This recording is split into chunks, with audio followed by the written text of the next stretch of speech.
Retrouvez votre programme cinéma avec O2. Chez O2, on se contente pas juste de garder les enfants. On fait des activités avec eux pour les éveiller. Si vous cherchez une nounou, ne regardez pas dans les petites annonces. Contactez O2 et vous trouveront la nounou parfaite pour votre famille. Le chef-d'œuvre de l'horreur et de l'épouvante. Je pense qu'il est temps qu'elle accepte l'existence du diable.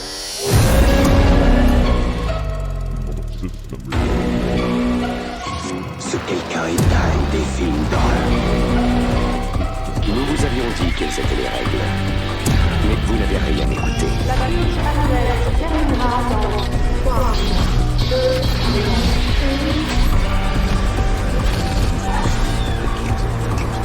Cette histoire vraie est le plus horrible. Et voilà,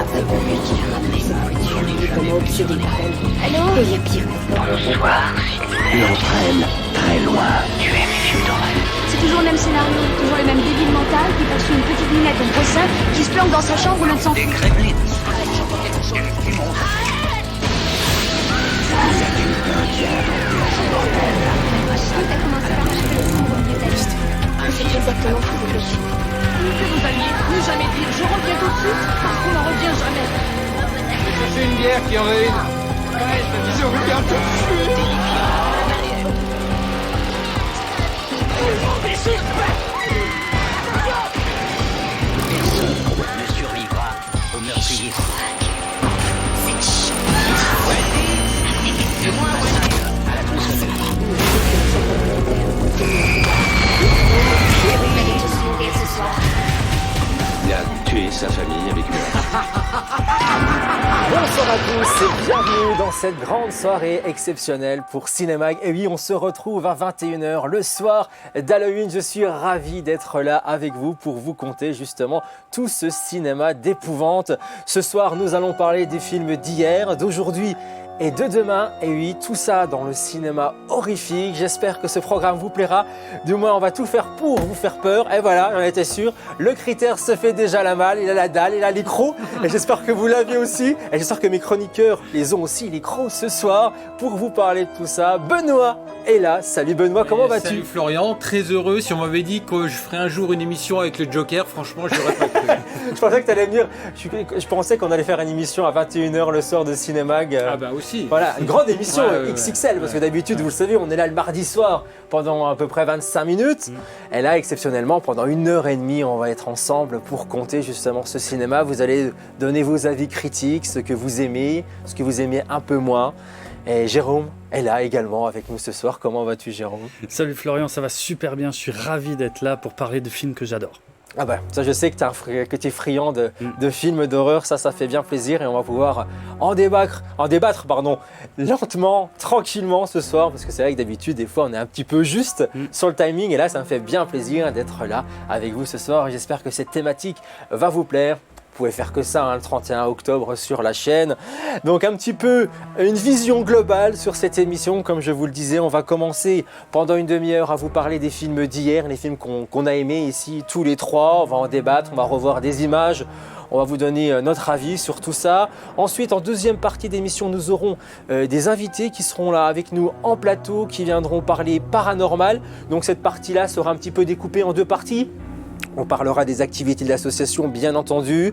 On aura un témoignage, celui de Patricia ce soir, qui viendra nous parler des faits paranormaux qui se sont passés chez elle. Et ensuite, nous débattrons sur les films d'horreur inspirés d'histoires vraies.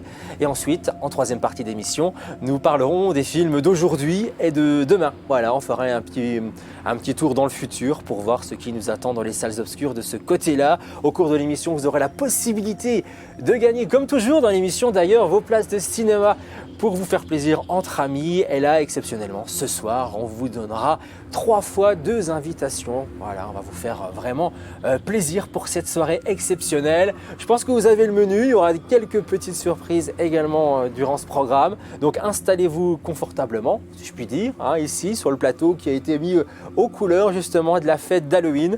Et on va débuter dès maintenant avec un premier top 5. Le top 5 des films qui ont le plus cartonné au box-office français depuis toujours, depuis le premier film d'horreur. Et on commence avec en top 5, écoutez, Scream numéro 2 qui a totalisé plus de 2 153 000 entrées environ au cinéma.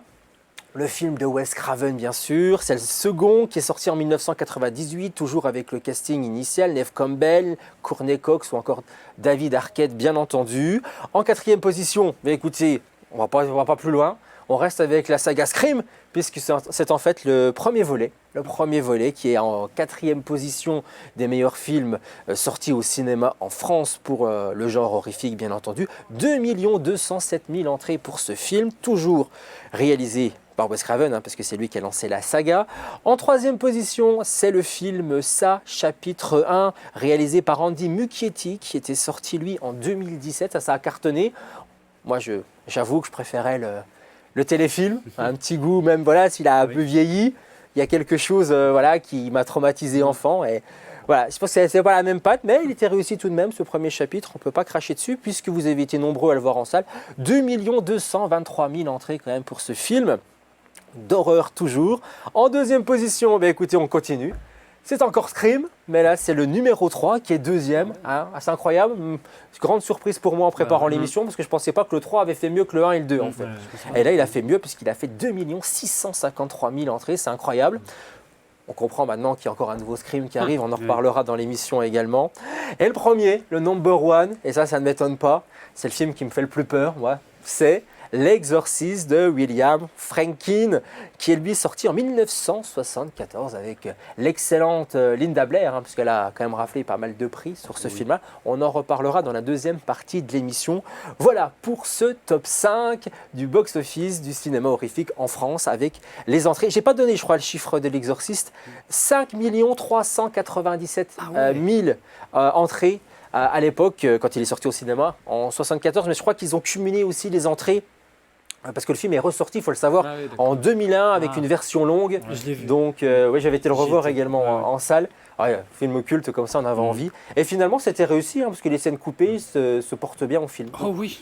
Entre le numéro 1 et le numéro 2, il y a combien de millions d'entrées, grosso modo, entre le Scream 2 et le... Entre le Scream 3, qui a fait le plus d'entrées, et puis en fait, ça se joue à peu près à 500 000 entrées. Ouais, c'est étonnant, parce qu'il faut quand même rappeler que Scream 3 sort sur beaucoup plus de salles, avec beaucoup plus de copies que L'Exorciste. Bien sûr. Avec une population, un potentiel de spectateurs qui était beaucoup plus important dans les années 2000 que dans les années 70. Donc quelque part, j'ai envie de dire, L'Exorciste a encore plus de mérite d'arriver en tête de ce top. C'est incroyable, c'est incroyable. Et que ce film résiste et continue, on en parle toujours aujourd'hui. On fait toujours référence au film L'Exorciste. Parce que moi je trouve que c'est un film, il a vieilli quand même, on va pas se mentir, mais qui reste super efficace. Surtout que question bande-son, tout ça. On en reparle tout à l'heure.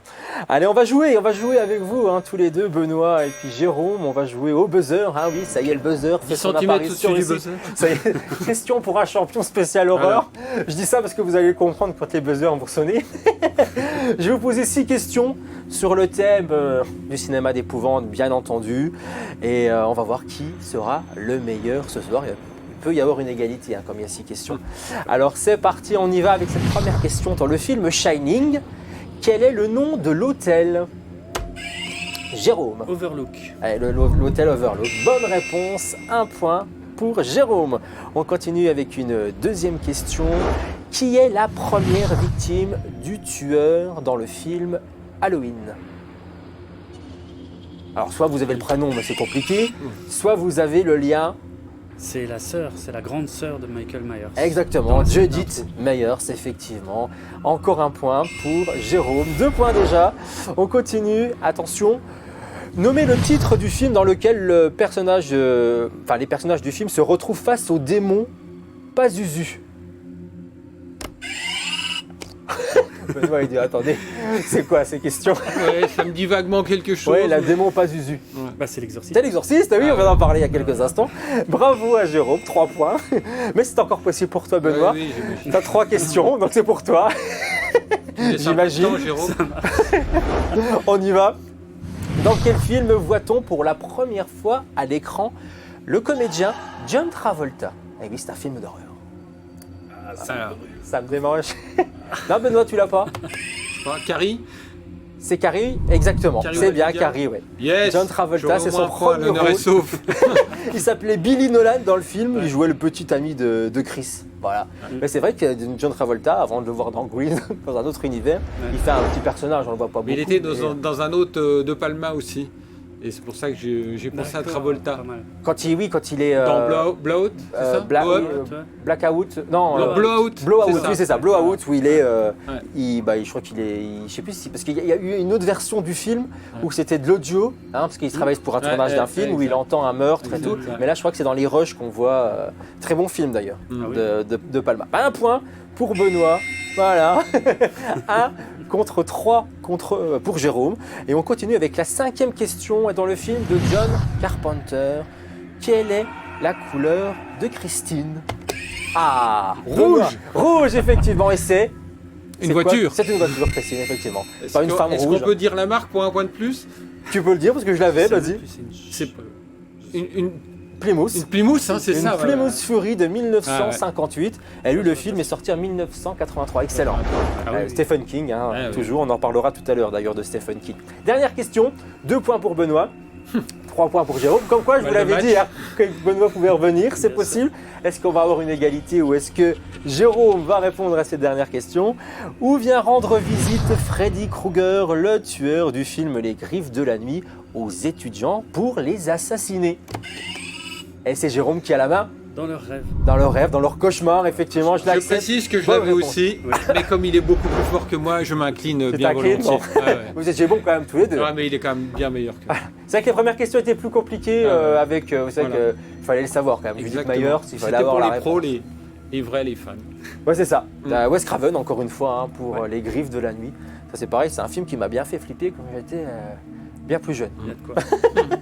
Et Robert Englund, bien sûr, qui joue le personnage de Freddy dans plein de films, à part dans le remake, qui ont un peu massacré la saga. Mais on n'en parlera pas ce soir. On va pas se faire ce plaisir. Allez, on commence dès maintenant à parler justement de ces films d'hier. Et on va commencer par le film Massacre à la tronçonneuse. Le film réalisé par Tobe Hooper, sorti en 1982. Le premier, bien sûr, qui reprend également une histoire vraie. Alors ce film Massacre à la tronçonneuse, c'est Jérôme qui m'avait noté, qui faisait partie de ces cultes. 3,4 sur 5 de notes toujours aujourd'hui côté spectateur. Toi, tu l'aimes ce film? Moi, je l'adore, bien sûr, je l'adore. Et justement, je vais tout de suite rebondir sur 2 éléments que tu viens de donner. Sorti en 1982 en France, parce qu'il a été interdit, censuré pendant 8 ans. En France, en fait, sa vraie date de sortie, c'est 1974. C'est d'ailleurs un film fondateur. Et il fait partie des tout premiers slashers qui a posé les codes du slasher. Et il a été exploité 1 semaine en France avant d'être interdit pendant 8 ans. Ce qui a beaucoup aidé à son aura, à sa légende, en fait. Et parce que c'était un peu... Enfin, ceux qui l'avaient vu, en plus, on rajoutait, on disait c'est le pire film que j'ai jamais vu et tout. Et effectivement, comme tu dis... On peut le prendre encore aujourd'hui. Parce qu'il y a quand même des scènes qui sont quand même bien barrées. Bien sûr. Et en fait, la promotion du film, effectivement, jouait beaucoup sur le fait que c'était inspiré de faits réels. Et c'est à moitié vrai, en fait. Ouais. C'était du pur marketing, mais du marketing de génie.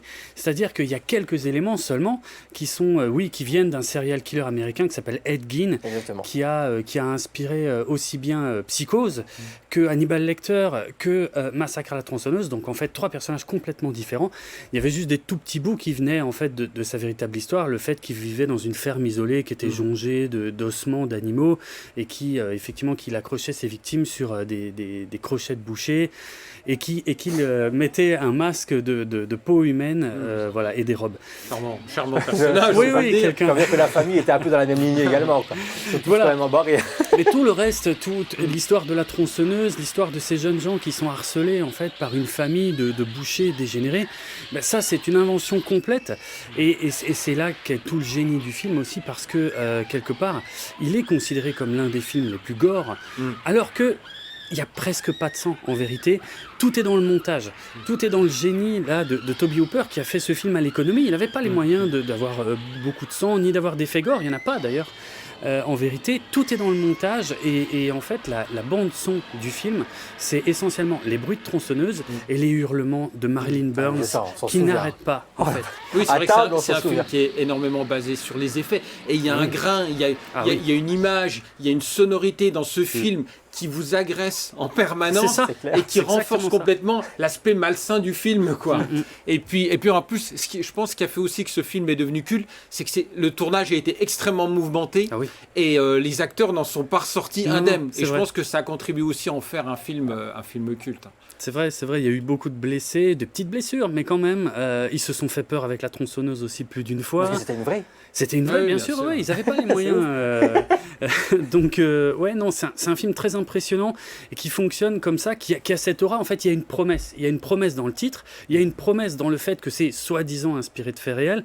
Et en vérité, après, tout est dans le montage, dans la bande-son et dans le fait qu'on sent la folie en fait, de la famille de Dégénéré et aussi du personnage de Marilyn Burns qui prend tellement cher pendant tout le film qu'en fait, on sent que son esprit lâche au fur et à mesure. Et c'est pour ça que moi, ce film me terrifie et qu'il fonctionne toujours aussi bien. Quoi. Oui, c'est vrai qu'il fait plus peur par sa dimension psychologique que par ce qu'il montre, comme tu le disais tout à l'heure. Et en fait, il faut savoir, tu parlais des os qu'il y a dans le film, et en fait, pour l'anecdote, en fait, ils ont utilisé des vrais os d'animaux, en fait. C'était pas... voilà, ils avaient tellement rien qu'ils étaient obligés, pour combler le film, de prendre ça. J'ai appris en préparant l'émission, et je me suis dit, c'est quand même incroyable. Mais il n'avait pas dit aux comédiens. Il n'avait pas dit aux comédiens, ils l'ont su après. Voilà pour ce film, Massacre à la tronçonneuse. On va regarder quand même la bande-annonce pour vous remettre justement dans l'ambiance.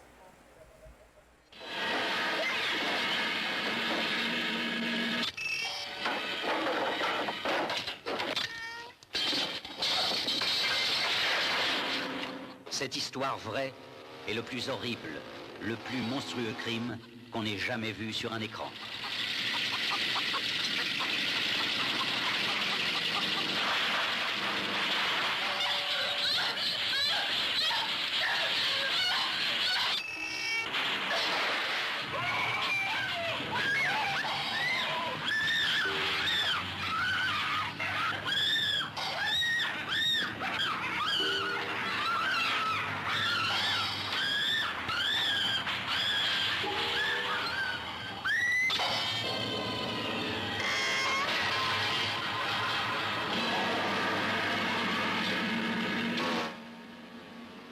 Arrête, j'entends quelque chose.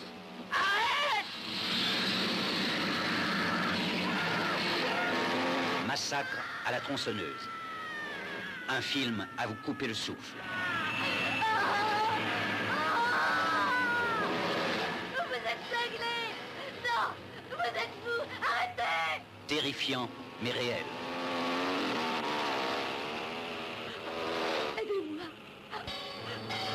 Personne ne survivra au meurtrier fou. Massacre à la tronçonneuse. Massacre à la tronçonneuse.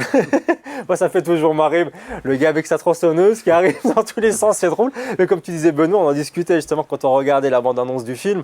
C'est vrai qu'il y a un décalage avec les films qu'on peut voir aujourd'hui, puis à l'époque où c'était tout nouveau, quoi. On n'avait pas tout ça. Ouais, c'est ça.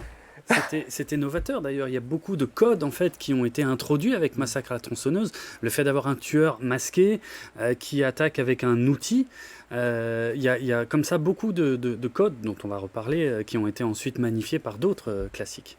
On peut en parler peut-être d'une petite parenthèse sur le remake, parce qu'il y a eu un remake qui est sorti dans les années 2000, qui était plutôt bien réussi pour le coup, qui reprenait plus sérieusement le film, voilà, un peu moins barré comme on pouvait le voir avec le film de Tom Hooper à l'époque, mais qui surfe toujours d'après une histoire vraie. Alors que finalement, comme tu le dis, il y a quasiment rien. Quoi. Pas grand-chose de vrai là-dedans. Ouais, non, mais c'est génial, ça marche en fait, donc pourquoi pas. C'était d'ailleurs une volonté un petit peu politique de Tobe Hooper, justement, de faire ce film avec ce message-là, pour dénoncer un petit peu les messages qu'on voyait à la télé, des discours politiques. En fait, c'est un film qui est plus politique qu'il n'en a l'air, justement pour dénoncer l'utilisation de la vérité de certains en fait. Même sa sortie en France, elle est de 82, ça coïncide aussi avec l'arrivée de la gauche, de Mitterrand au pouvoir, donc quelque part on peut se dire qu'on a voulu aussi libéraliser un petit peu le cinéma en disant que la censure c'était avant quoi. Et puis on peut dire que le film quand il est ressorti, il est quand même sorti interdit au moins de 18 ans. Il a été classé X le film, il n'a pas été classé comme un film d'horreur et aujourd'hui je crois qu'on peut le revoir, il est ressorti d'ailleurs le film en salle interdit au moins de 12 ans. Comme quoi on voit les choses autrement quand même aujourd'hui. Ça a bien changé par exemple pour la censure. Eh bien, écoutez, je pense qu'on va changer d'univers. On va parler maintenant un peu de la saga des livres de Stephen King, mais adaptés au cinéma. Mais spécialement, on va tourner sur le classique, bien entendu, de Stanley Kubrick, Shining, parce que là, ce film est quand même, c'est quand même exceptionnel. Je crois que c'est un des meilleurs. Il est sorti en 1980 dans les salles en France, ce film, avec Jack Nicholson, bien sûr, en tête d'affiche, et super bien noté, 4,3 sur 5 côté spectateur. Alors, qu'est-ce que ça vous inspire encore aujourd'hui, justement, ce fameux Shining? Disons que c'est un film qui met tout le monde d'accord, j'ai envie de dire, à la fois les cinéphiles et à la fois les fans d'horreur. Parce que c'est le film parfait, que ce soit en termes de mise en scène, en termes d'ambiance. Les personnages, on n'en parle pas. Les acteurs, Nicholson est à son sommet. Ouais. Le décor, cet hôtel qui t'a rapporté un point tout à l'heure dans le quiz, c'est un personnage quasiment à lui-même. Ah, oui. Et puis, c'est bourré de scènes cultes. Et ça suffit pour faire de Shining le film référent, je pense. Oui, bien sûr, c'est vrai. C'est un film pour cinéphiles. On a le cinéma millimétré de Kubrick, et à la fois avec des scènes qui font froid dans le dos, entre Jack Nicholson qui pète complètement les plombs au fur et à mesure jusqu'à vriller complètement en fin de film, mais aussi des scènes parfois complètement gratuites. Moi, je sais, la scène de l'ascenseur qui s'ouvre avec le sang, les sangs qui se déversent. C'est une scène qui est incroyable et qui marche toujours. Cette musique pesante. Et la musique fantastique. Les deux gamines derrière la porte. Les deux jumelles. Ça fonctionne. Ou même la scène de la salle de bain avec la mamie dans la baignoire. Il y en a tellement, en fait, c'est pour ça que c'est un classique absolu, pas très fidèle au bouquin de Stephen King. Et d'ailleurs, Stephen King, ça lui avait pas plu du tout, l'adaptation. Il la cautionnait pas du tout. Non, et d'ailleurs, il avait lui-même produit une autre adaptation en téléfilm qui est beaucoup moins intéressante. Mais plus fidèle au livre. Mais qui est plus fidèle pour le coup. Mais non, Shining, c'est incroyable en termes de cinématographie, de tout, de jeu. Enfin, la pauvre Shelley, dans ce film, quand on la voit terrifiée, elle avait vraiment peur de Jack Nicholson d'ailleurs sur le tournage, mais ça se voit en fait. Ouais. Ça se voit. Donc c'est incroyable, c'est magnifique, c'est un chef-d'œuvre absolu. C'est un chef-d'œuvre qu'on va retrouver avec sa bande-annonce. Regardez justement Jack Nicholson avec sa hache, ça c'est resté culte à travers son visage, à travers la porte. Regardez Shining de Stanley Kubrick.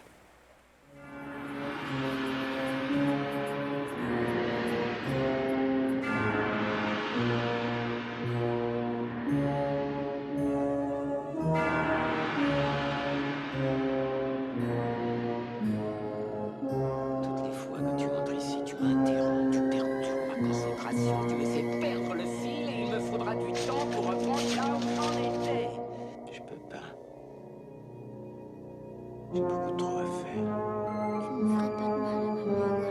Tu ne ferais pas de mal à maman, Qu'est-ce que tu veux dire? C'est maman qui t'a raconté ça. Je te ferai du mal. Danny! Viens, Danny! Tu es sûr? Oui, papa. Danny! Chère petite Wendy, c'est bien dans ta manière de soulever un problème le jour où finalement j'ai une chance d'accomplir quelque chose. Quand je suis plongé dans le travail. T'est-il arrivé de songer un moment dans ta vie à mes propres responsabilités? T'est-il arrivé de réfléchir ne fût-ce qu'un seul, un tout petit moment à toutes mes responsabilités? Peut-être leur faut-il une semonce. Si vous me permettez ce conseil. Peut-être même plus. Petit cochon, allons, ouvrez-moi donc. De me refuser l'entrée, il n'est pas question. Mon souffle, puissant comme la mousson, je ferai sauter la maison.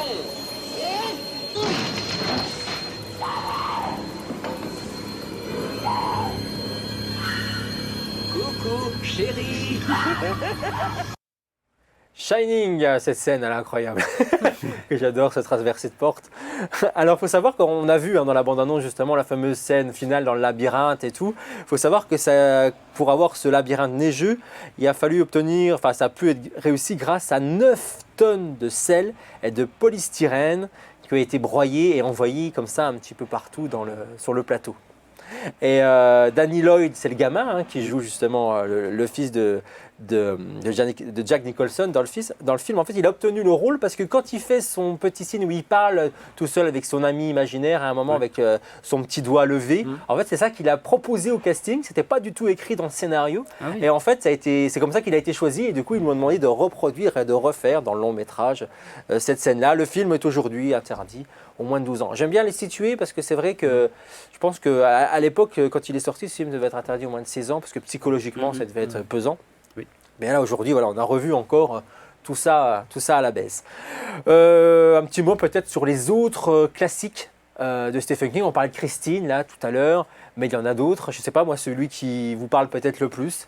En dehors de Shining, bien sûr, parce qu'on l'a dit, c'est quand même, je pense, un de ses plus forts. Moi, j'ai une affection toute particulière pour Christine, parce que je pense que c'est peut-être le film le plus pop de John Carpenter. Oui. Il y a toute la mythologie autour des années 50, la voiture, l'industrialisation, le côté où on devient matérialiste, etc. Et donc c'est une bonne métaphore du matérialisme, ce film-là, avec le fameux Arnie Cunningham qui aime sa voiture au point de... et puis la voiture qui devient jalouse au point de tuer les autres. Ouais. Et puis donc il y a une bande originale d'enfer. Moi, c'est mon film coup de cœur de Carpenter qui adapte Stephen King. Ouais, moi, je citerai Carrie de Brian De Palma. Qui parle des troubles de l'adolescence. C'est difficile d'être adolescent, c'est une période compliquée. Et alors là, dans ce film, si se passait que c'est pareil, elle prend vraiment cher. Elle prend cher à l'école, elle prend cher à la maison, sa mère complètement habitée, et jusqu'au jour où elle craque. Elle craque totalement et là ça fait très mal quoi. Donc c'est un film qui a aussi une double lecture très intéressante. Et puis Brian De Palma qui qui fait de cette petite adolescente fragile en fait dont tout le monde se moque. À la fin, elle fait peur. Elle est terrifiante. Il faut pas être sur son chemin quoi.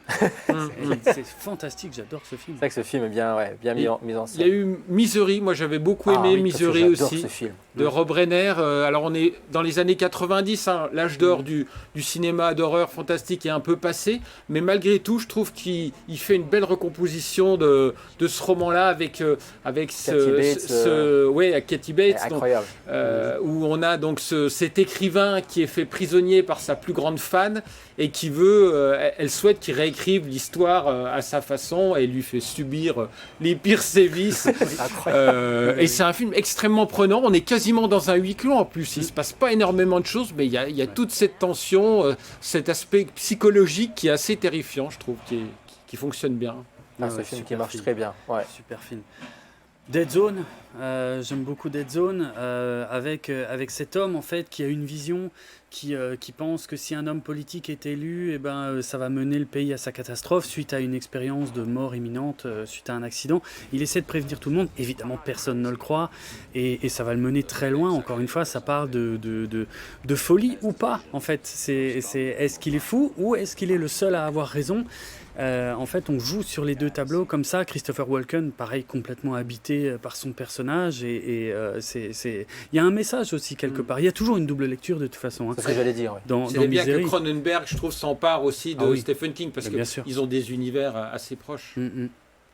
Ça fait penser aussi on parle de Cronenberg, de La Mouche, qui reste aussi un film classique aussi. D'Avoriaz. Ah oui, mais il y en a plein. Il y en a eu plein. Les Griffes de la Nuit est passé aussi par Avoriaz. C'est vrai que quand on reprend le casting du avant Gérard May, puisque Avoriaz c'est avant Gérard May. Les Vendredi 13, les Poltergeist, tous, quoi, je veux dire, c'est vrai que Gérard May est arrivé, malheureusement, j'ai envie de dire, un petit peu après. Malheureusement. Une fois que l'âge d'or est retombé. Mais c'est vrai que quand on parlait fantastique, je veux dire, on pensait à Avoriaz immédiatement, à cette station en hiver où on savait que les plus grands films d'horreur de l'époque étaient passés, quoi.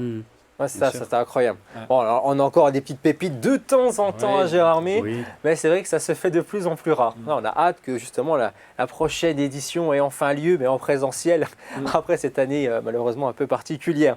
Alors on va terminer avec une autre saga. On va terminer avec une saga culte également, c'est Halloween.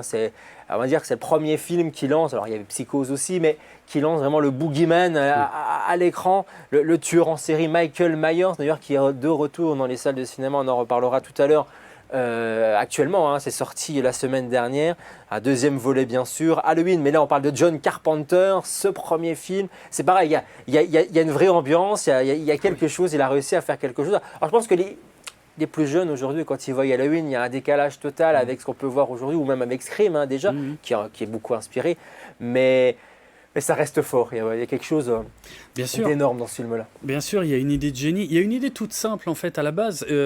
C'était au début de la carrière de Carpenter, il avait juste fait Assaut, qui s'était fait remarquer, et puis on lui demande de s'occuper de ce film sur un meurtrier de babysitter à la base. Et c'est le producteur qui se dit... Est-ce que quelqu'un a déjà fait un film qui se passe à Halloween, un film d'horreur qui se passe à Halloween? Il vérifie, il se rend compte que non, personne n'avait jamais pensé à ça. C'est incroyable. Ah oui. On est en 60, le film sort en 74, personne n'avait jamais pensé à ça. Et donc du coup, l'association des deux et Carpenter qui travaille donc pareil avec des moyens extrêmement limités, mais des gens de talent. Jamie Lee Curtis qui à l'origine à cette époque-là, n'était pas du tout connue. Gamine, hein. Voilà, elle faisait des séries télé, elle n'était pas du tout connue, elle a explosé au cinéma. Le film a fait un carton colossal et c'est devenu, ça a ouvert la voie après à tous les slashers, beaucoup avec d'ailleurs Jamie Lee Curtis qui au début de sa carrière ne faisait que ça. Elle est revenue après avec le bal de l'horreur entre autres. Voilà, tout à fait, jusqu'à ce qu'elle en ait ras-le-bol et qu'elle passe à autre chose. On l'appelle la Scream Queen. La Scream Queen, ouais, exactement. Ouais, tout à fait. C'est bien collé à la peau. Et plein d'idées toutes simples en fait. Non mais c'est vrai que c'est la référence en termes de slasher. Totalement. C'est la base. Et puis il y a une vraie idée de cinéma, c'est la caméra subjective. Quoi. Ouais. Jamais on avait utilisé la caméra subjective comme l'a fait Carpenter dans ce film-là. Ouais. Et puis au-delà de ça, il y a une dimension très classique. Il faut savoir que Carpenter, c'est quelqu'un qui se dit héritier des grands cinéastes classiques américains, des John Ford, etc. Donc c'est pas quelqu'un qui va chercher les effets, qui va chercher sa culture. C'est pas forcément le cinéma d'horreur. Et je trouve qu'il y a une forme de classicisme qui ressort dans ce film. Et tu disais tout à l'heure, quand tu parlais de la jeune génération, est-ce qu'elle accrocherait vraiment à ça? Je suis pas sûr, parce que maintenant, les jeunes, ils veulent de l'image qui va vite, ils veulent des séquences très nerveuses. Puis gore aussi. Et gore. Alors que là, on n'est pas du tout, on est dans la suggestion quasiment en permanence. Ouais, c'est ça, il construit son ambiance tout au long du film, il fait monter la tension progressivement. Et puis il joue avec cette figure en fait du personnage de Michael Myers qui est masqué. Impossible de lire ses émotions ou ce qu'il va faire ou ce qu'il va penser. Et puis voilà, on monte comme ça en tension au fur et à mesure. Et puis évidemment c'est culte. Il fait partie aussi des premiers films à utiliser efficacement le jump scare, c'est-à-dire le fait de faire surgir quelque chose à l'écran avec un bruit très strident d'un coup. Et aujourd'hui, les films d'horreur en abusent beaucoup pour rien.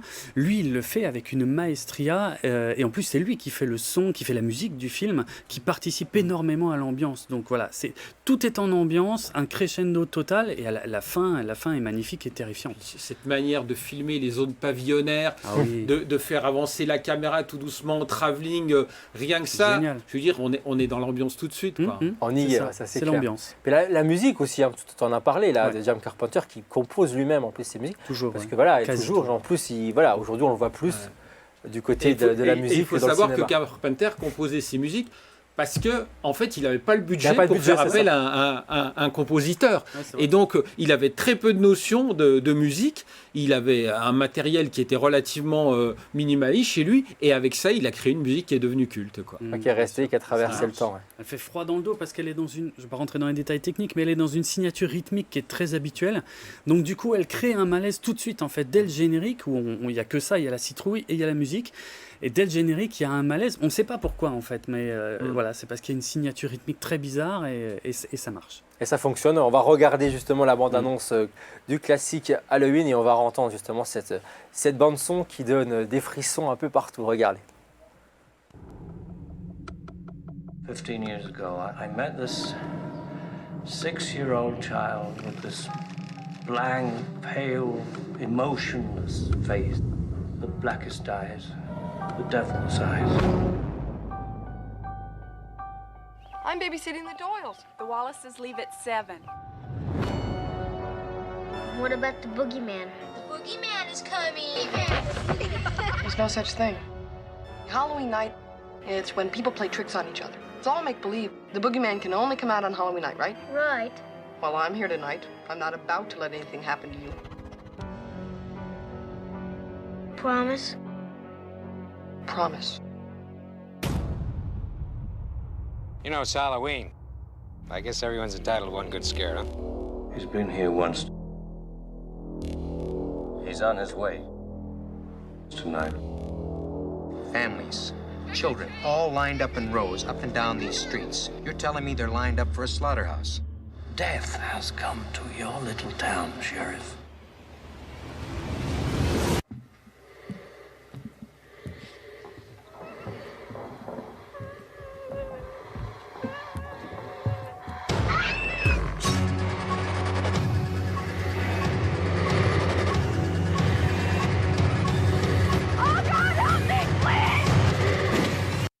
Pour Halloween, justement, c'est de circonstance ce soir. Se servir un film à revoir, justement, juste pour cette fête, c'est bien celui-là. Mais cette version-là, hein, parce que c'est vrai qu'il y en a eu énormément. On est parti dans tous les sens sur la saga Halloween. On est parti jusqu'à perdre Jamie Lee Curtis en route pour qu'elle réapparaisse en 98 dans Halloween 20 ans après. Et jusqu'à la faire disparaître dans Résurrection quelques années ensuite, et de revenir là en 2018 dans une nouvelle version, mais ça on en parlera tout à l'heure. Voilà, on referme cette parenthèse du cinéma d'horreur d'hier, mais on va y revenir dans quelques instants dans la deuxième partie de l'émission avec nos invités, puisque nous allons faire un parallèle entre ces films d'horreur inspirés d'histoires vraies, et on va avoir leur avis justement sur ces films, est-ce que c'est crédible ou non. Eh bien, écoutez, on en parle dans quelques instants, c'est parti, je vous propose de passer à la deuxième partie de cette soirée spéciale de l'émission Cinéma pour Halloween.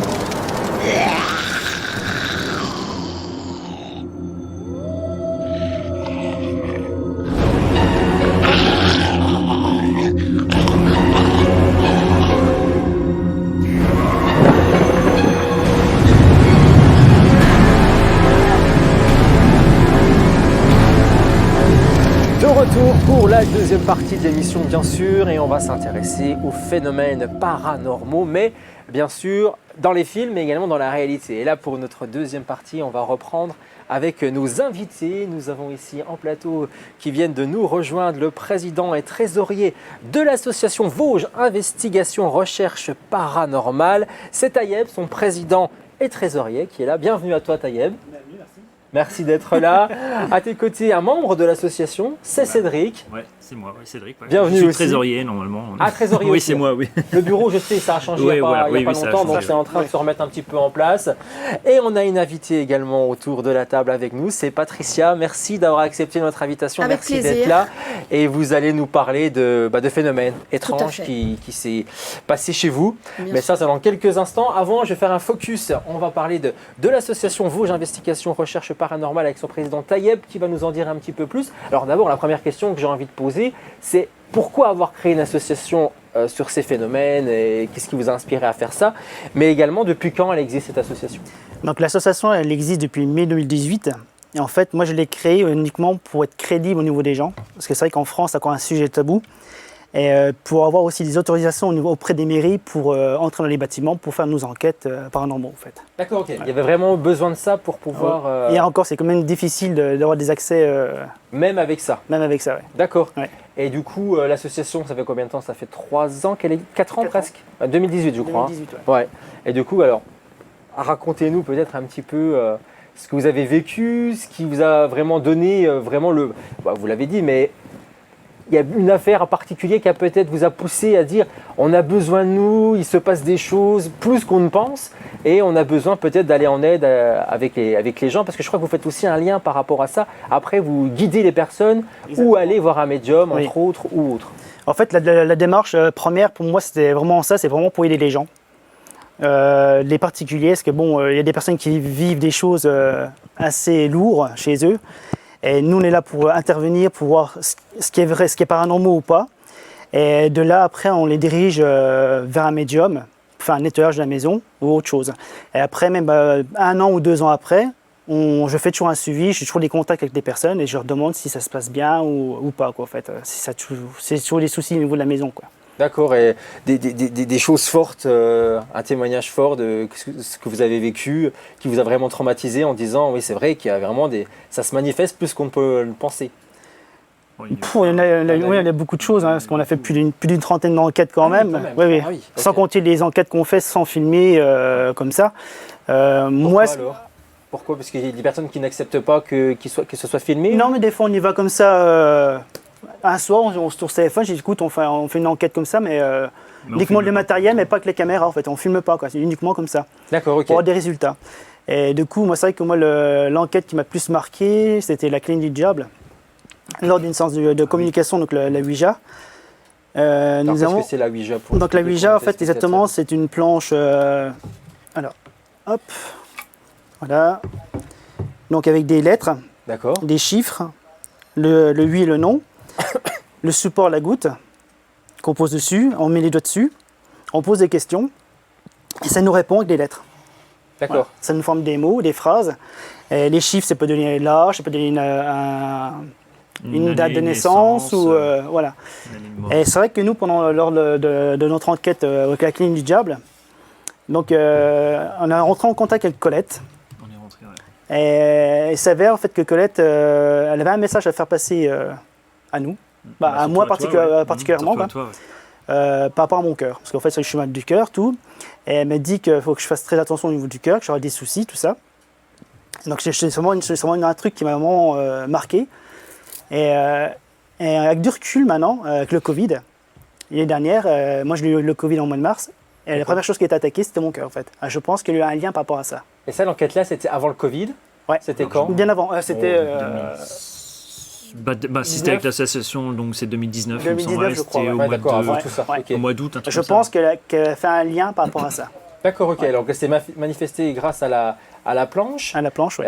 Oui, parce que là, il n'y a pas d'enregistrement, il n'y a rien, c'est pas des voix ou autre manifestation c'est que... qui est comme ça. D'accord, ok. Ouais.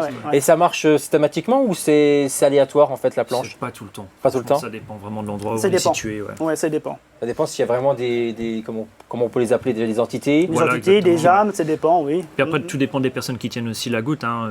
Un peu comme moi, des fois, je suis un peu cartésien, donc des fois, ça fonctionne pas. Je crois pas non plus à tous les appareils, tous les trucs comme ça, mais c'est vrai qu'on a eu beaucoup de résultats qui étaient assez probants avec cette table-là, franchement.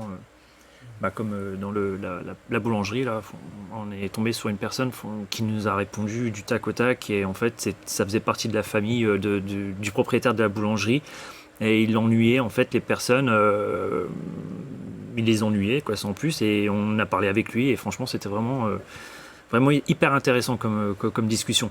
Des fois, on a des choses hyper intéressantes, et des fois, on a des choses qui sont complètement perdues, en fait, des entités qui s'amusent avec nous. C'est ce que j'allais te poser la question. Voilà. Parce que là, on parle. Elle était sympa, Colette. On peut le dire, parce qu'elle a donné des trucs sympas. Mais alors, est-ce qu'on tombe des fois sur. Parce que, avec le lien qu'on va avoir tout à l'heure avec le cinéma, c'est surtout des mauvais des bons. Mais là, il y a de dire qu'il y en a quand même. Il y a des bonnes âmes quand même. Ouais. Voilà. Franchement, on est tombé vraiment que sur des bonnes âmes. On n'a jamais eu de. À part peut-être une fois, toi, mais moi, j'étais pas là, je crois, le jour-là. Tu sais, la maison de repos, là, vous étiez avec la personne. Là. Moi, j'étais pas là le jour-là, mais moi, personnellement, on a toujours eu que des personnes, des rigolotes, et puis on a eu des personnes qui nous répondaient à nos questions. Quoi. Mais quand vous parlez d'âmes, de bonnes âmes, de mauvaises âmes, enfin là, plutôt sur des bonnes âmes, c'est des personnes que vous arrivez à visualiser, à matérialiser, c'est en fonction des réponses, en fait, surtout. D'accord. C'est pas en fonction Je pense qu'on peut se donner une image de la personne quand on communique avec elle, en fait. Ouais. Moi, je la voyais une petite dame un peu forte. Ça, c'était ma vision à moi. Après, je sais pas, c'était faux. C'était pas ça. Mais c'est ma vision première que j'ai eue. Dans le cas de Colette, là, qui est-ce qui vous a sollicité à la base, au départ? Ces personnes, c'est un hôpital qui est abandonné. Donc c'est ça, oui, je connaissais, j'aurais dû poser la question de la clinique du diable. En fait, c'est bien de recontextualiser, je pense. Qui a sur le col de la Schlourte, abandonné depuis des années, qui fait, on a eu des tournages de films, de séries, Zone Blanche par exemple, qui a été tourné là-bas. Et c'est vrai que c'est dégradé complètement aujourd'hui, mais c'est vrai qu'au tout début, il y avait vraiment une atmosphère. Moi, j'ai pu me balader aussi une fois là-bas. Franchement. Et on ressent qu'on peut ressentir quelque chose, mais c'est vrai. Donc c'est là que Colette s'est manifestée. Donc vous vous rendez sur ces lieux-là et vous ressentez quelque chose ou pas en général. C'est comme ça que ça se passe. Ouais. D'accord. Après il y a des personnes qui ressentent et des personnes qui ressentent pas du tout. Moi je ressens rien du tout. C'est vrai qu'il ressent pas. Moi je ressens. Pas tout le temps non plus, mais ça m'arrive souvent de temps en temps de ressentir l'atmosphère, sentir qu'il y a quelqu'un, une présence. D'accord. Et c'est toujours des lieux abandonnés ou ça peut être une personne qui vous sollicite, qui vous dit j'ai l'impression d'être importuné par une âme, par quelqu'un? Ça c'est une très bonne question. En fait, les particuliers, il y en a. Ouais. Mais j'ai des tris à la sellette. En fait, je veux dire, il y a tellement de gens qui veulent qu'on vienne chez eux pour faire une enquête, juste pour faire une enquête, alors qu'il n'y a rien. Alors, il faut que je montre vraiment des choses bien précises, avec des sons, avec des images. Et, vous demandez des preuves avant. Voilà. Après, moi, je me déplace, on fait une visio, c'est ce qu'on s'est fait avec Patricia. Et on a discuté une bonne demi-heure, 1 heure de temps. Et puis là, on voit tout de suite si la personne elle est honnête ou pas honnête, quoi. Parce que nous, derrière ça, ce qu'il faut savoir, c'est que nous avons 5 caméras. Donc 5 caméras, on tourne pendant 5 heures. Ça fait 5 x 5, ça fait 25 heures de visionnage. Après, je fais un montage vidéo. Donc c'est une enquête qui me prend 60 heures, quoi. Donc s'il n'y a rien dans la maison, c'est un peu bête. Donc en gros, vous posez vos caméras à plusieurs endroits de la maison. Vous filmez, vous revoyez les rushs et vous voyez s'il y a des choses qui ont bougé, etc. Soit au niveau visuel, surtout auditif aussi. D'accord. Parce que vous n'en rendez pas forcément compte le jour du tournage, pendant que vous êtes en installation. Des fois, on a des PVE, comme ils disent, de classe A. Donc des PVE, classes A. pour Les nos PVE, c'est téléspectateurs. phénomène de voix électronique. Ok. Oui, c'est ça, oui. Oui. Et donc, en fait, c'est quelque chose qu'on peut entendre à l'oreille. Donc, il y a plusieurs classes, apparemment. La classe A, c'est celui qu'on peut entendre à l'oreille. La classe B et C, c'est ceux qu'on a dans les enregistreurs qu'on utilise, ou la caméra, bien entendu. Est-ce qu'on les entend en direct ou c'est forcément toujours après? Moi, j'en ai déjà entendu en direct. On entend parce que je reviens chez Patricia, on a entendu une voix de femme, quoi. Justement, on va en parler. Patricia est là pour en parler. Elle a été témoin de phénomènes paranormaux chez vous. Hein. Vous habitez dans le secteur de Remiremont. Et voilà, vous avez fait appel justement à l'association parce que vous avez eu des phénomènes. Alors, qu'est-ce qui s'est passé? Comment ça arrivé? Vous avez emménagé chez vous? Vous étiez pendant des années chez vous? Ça arrivé subitement? Pas du tout. En fait, ça fait plusieurs années que je ressens des petites choses. Je faisais pas très attention parce qu'en fait c'était vraiment aléatoire et on se dit toujours bon j'ai dû voir quelque chose mais bon allez c'est on n'a pas envie d'y croire. On n'a pas trop envie d'y croire et finalement ce qui s'est passé c'est que là c'était dans la maison où j'ai emménagé là en 2009 c'était vraiment intense. Je veux dire je voyais des choses et je me suis dit c'est alors, qu'est-ce que vous voyez? Eh ben en fait, ce qui m'a fait faire appel à Tayeb, parce que des choses j'en voyais, c'était pas le problème, et des sons. Mais par contre, je voyais pas l'intérêt d'appeler quelqu'un parce que je me suis dit, allez, ça va quoi, ça me fait pas de mal, c'est pas méchant. Mais par contre, donc, c'était un matin, même pas le soir, hein, c'est vraiment, ça peut être dans la journée. Mais c'est pas forcément la nuit. C'est pas, voilà, parce que les gens pensent que c'est toujours la nuit, mais pas du tout. Je veux dire, ça peut arriver la journée. Ce qui m'a fait appeler Tayeb, c'est parce que je suis partie de chez moi en courant tellement que j'ai eu peur. En fait, j'étais avec mon compagnon, je parlais d'une machine que je venais d'acquérir et comment on appelle ça, un robot pâtissier. D'accord, ok. Donc, où on a les 3 éléments pour pétrir.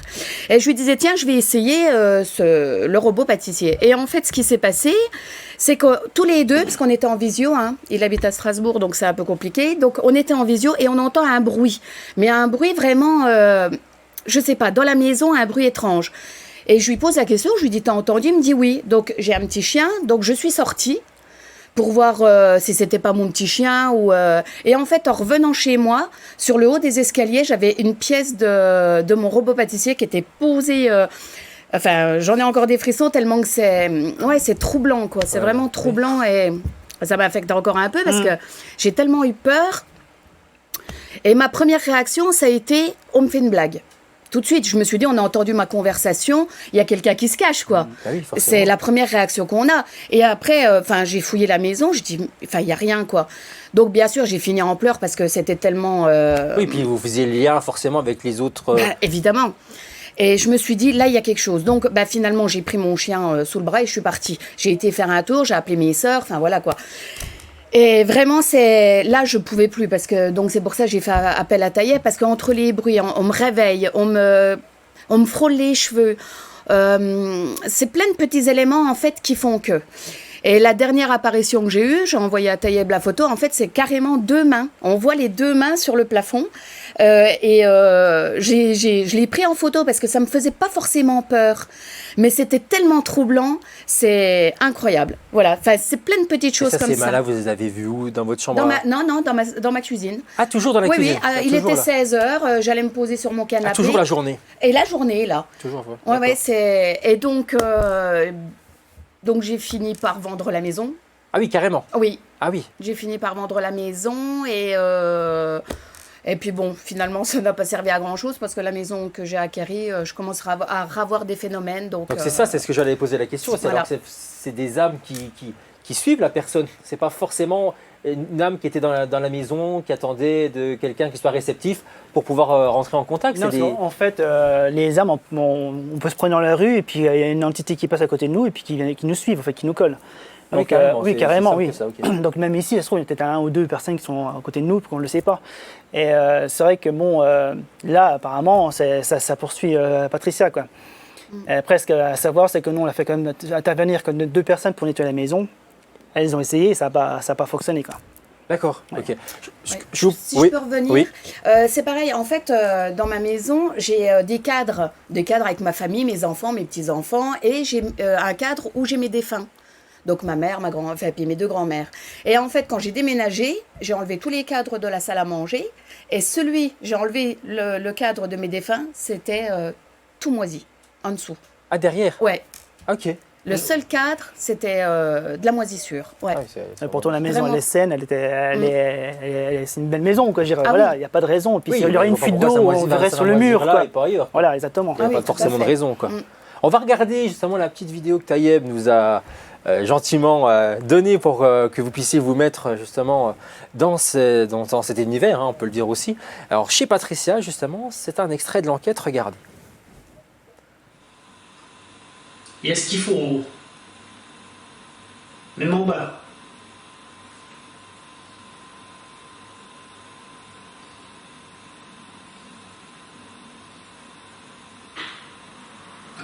Là, c'est pas le fond, je pense pas. Non, c'est pas le même toc.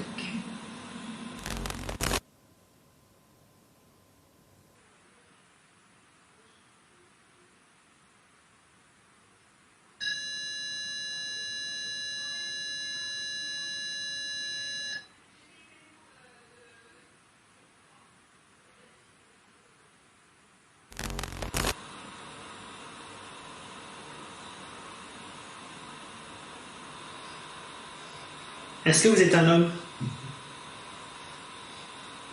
T'as tapé? Ouais. Oui.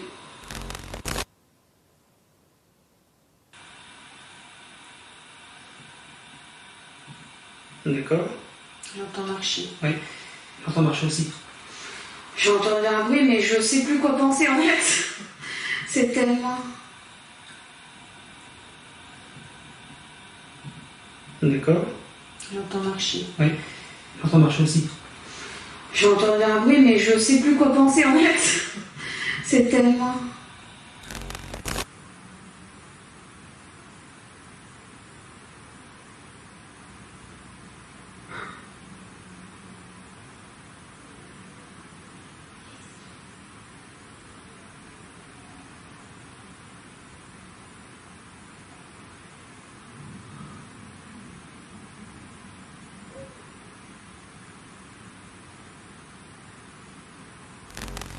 C'est en haut? Oui. J'ai des frissons. Ouais, c'est déconné, ouais. Là, c'est... Waouh. Ouais. Ça a marché juste au-dessus. Ouais, ça a marché en haut. Ouais. C'est bien parce que comme on me le dit, tu vas pouvoir... Alors, est-ce que la femme et ce bébé ou cette fillette sont encore dans cette maison?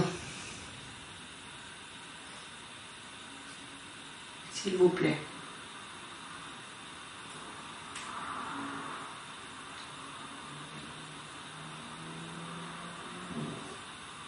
Encore.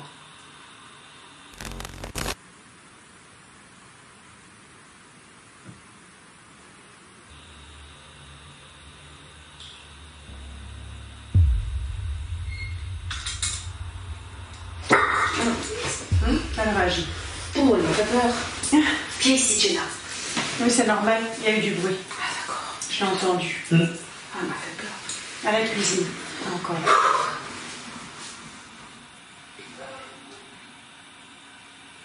C'est dehors. Ah oui, ce que j'allais dire. Donc pour ce reportage, on peut le dire comme ça, hein, sur cette enquête qui s'est passée chez Patricia. Donc Tayeb, bon, on voit dans la vidéo, tu utilises des instruments, on va en parler parce qu'il y en a plusieurs devant toi. Mais avant, résume un petit peu nous, parce que nous, voilà, on se posait des questions avec Benoît et Jérôme pendant l'extrait. Et qu'est-ce qui se passe vraiment, voilà, parce qu'on voit que tu touches des espèces de petites branches, enfin, c'est pas, on les voit bouger. Et c'est quoi déjà ça? En fait, ça à la base, c'est des baguettes de sourcier.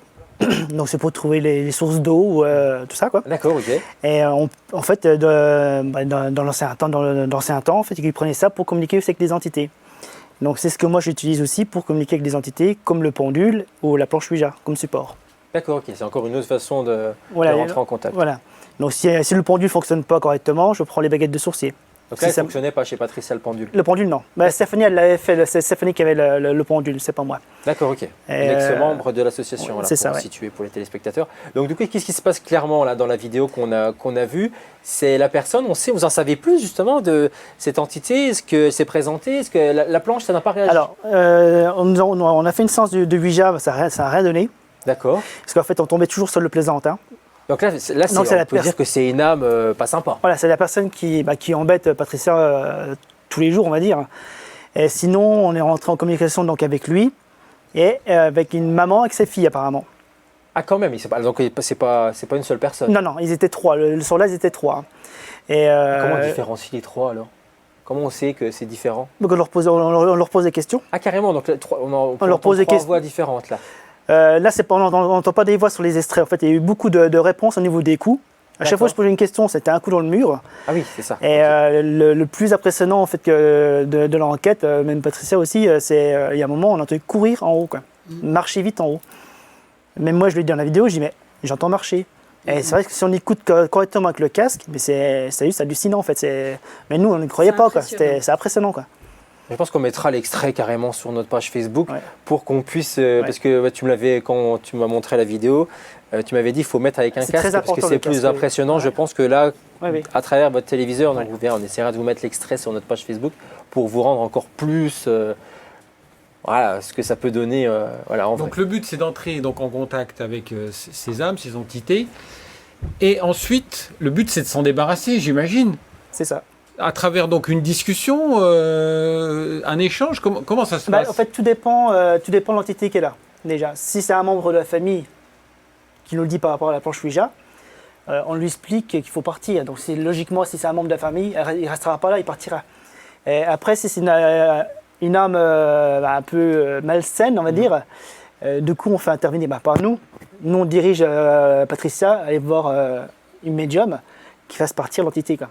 Ils ont les pouvoirs de faire partir l'entité, de chasser les entités de la maison. Donc aujourd'hui, le problème n'est toujours pas réglé, est-ce que j'ai compris? Non, tout à fait, non. Mais vous êtes rentré en contact avec une médium ou avec une autre personne? Il y a 2 personnes qui sont venues, donc Stéphanie, qui a des dons de médium aussi, dans ses débuts. Et elle a essayé, ça n'a pas fonctionné. Donc on est revenu une deuxième fois, donc, Carole, une amie qui est médium, qu'elle fait partie des entités, mais ça n'a pas fonctionné. Donc des fois, ça ne fonctionne pas.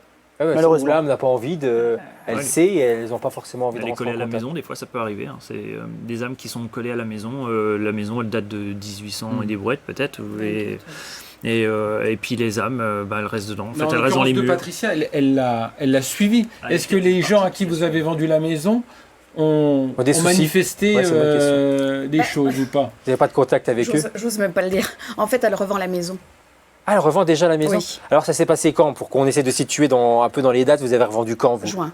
En juin 2021? Oui. Ah oui? Oui. Ah oui, là on est au mois d'octobre et eux ils partent. Mais et elle la revend là. À cause de ça ou... Ah oui, vous n'avez pas de contact? Non, en fait j'ai été surprise de voir la maison en vente.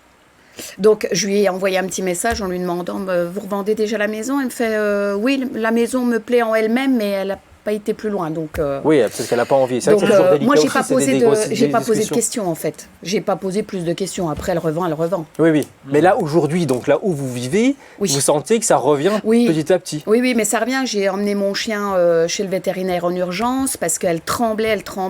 Donc j'ai dû la confier à mon compagnon parce que le vétérinaire m'a dit mais en fait elle est juste angoissée et stressée. Donc je lui ai expliqué que j'avais emménagé dans une nouvelle maison. Est-ce que ça serait pas ça? Mais vu que j'ai emménagé au mois de mai, il m'a m'a dit on est au mois de juillet, ça me paraît un petit peu... Ça y est, c'est fait quoi. Voilà, donc il me dit, il y a peut-être autre chose. Bon, il m'a donné des... Voilà, il y a eu ça, donc j'ai encore... parce que je filme en fait mes chiens, vu que je travaille de nuit, je mets une petite caméra pour les surveiller, qu'elles fassent pas de...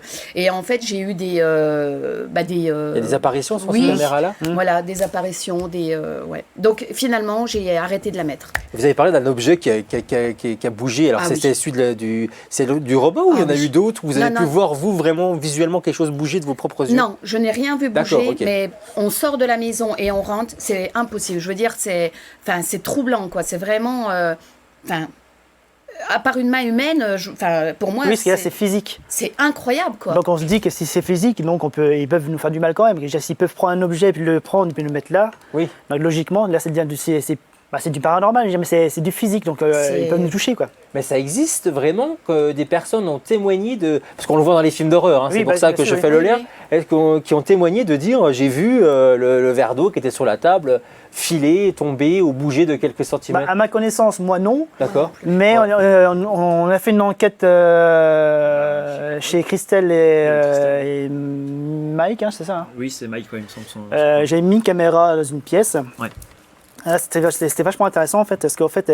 c'est une pièce fermée. Une pièce fermée, la porte était ouverte, nous on était dans l'autre pièce, et donc par terre il y avait un ballon de baudruche, avec une caméra fixée dessus, et Stéphanie à un moment elle me dit, dans l'autre pièce, elle me fait, j'ai vu une ombre passer. Parce que là, bon, ouais, c'est bien, il y avait une ombre, mais dans la caméra, on voit une ombre passer devant la caméra, et le ballon qui joue, qui s'amuse. Ah, qui bouge. Qui bouge. Là, donc on peut dire qu'il bouge sans... Ouais. Donc pas de courant d'air ou non, parce qu'il n'a pas bougé pendant une heure, un truc comme ça, et puis il s'est mis à bouger tout seul. Et puis on voit qu'il bouge comme si on le poussait. Ah bon, carrément. Ouais. Et vous enquêtez que sur le département des Vosges ou ça vous arrive d'aller ailleurs? Alors, le souci, ouais, en fait, parce qu'en fait, avant, j'étais commerçant en fait. Donc commerçant, et le matin, j'ai distribué mes journaux. Donc partir à plus de 200 km.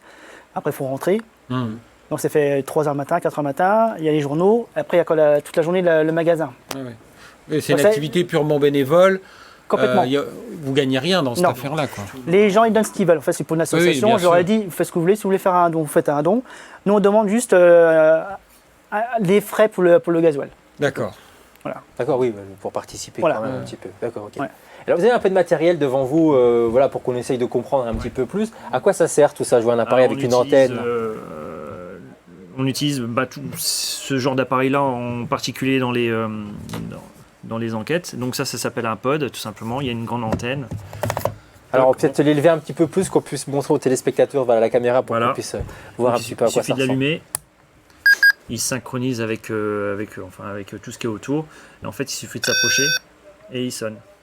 D'accord, ok. C'est un peu comme le térémine, c'est un peu le même principe. C'est ce que j'allais dire. Voilà, il y a beaucoup de chercheurs paranormaux qui utilisent le térémine pour ce genre d'activité. Donc là, si genre il vient sonner, c'est peut-être à cause du micro aussi. Ah voilà. Donc j'ai mis un sur le micro. Tester, donc du coup voilà. Voilà, donc s'il vient sonner, c'est parce que je touche ou alors qu'il y a quelque chose qui a un champ électromagnétique qui peut peut-être aussi perturber. Mais en général, il sonne quand il y a quelque chose qui dans les endroits où on va, il n'y a pas d'électricité. Vous le posez, vous partez-vous loin.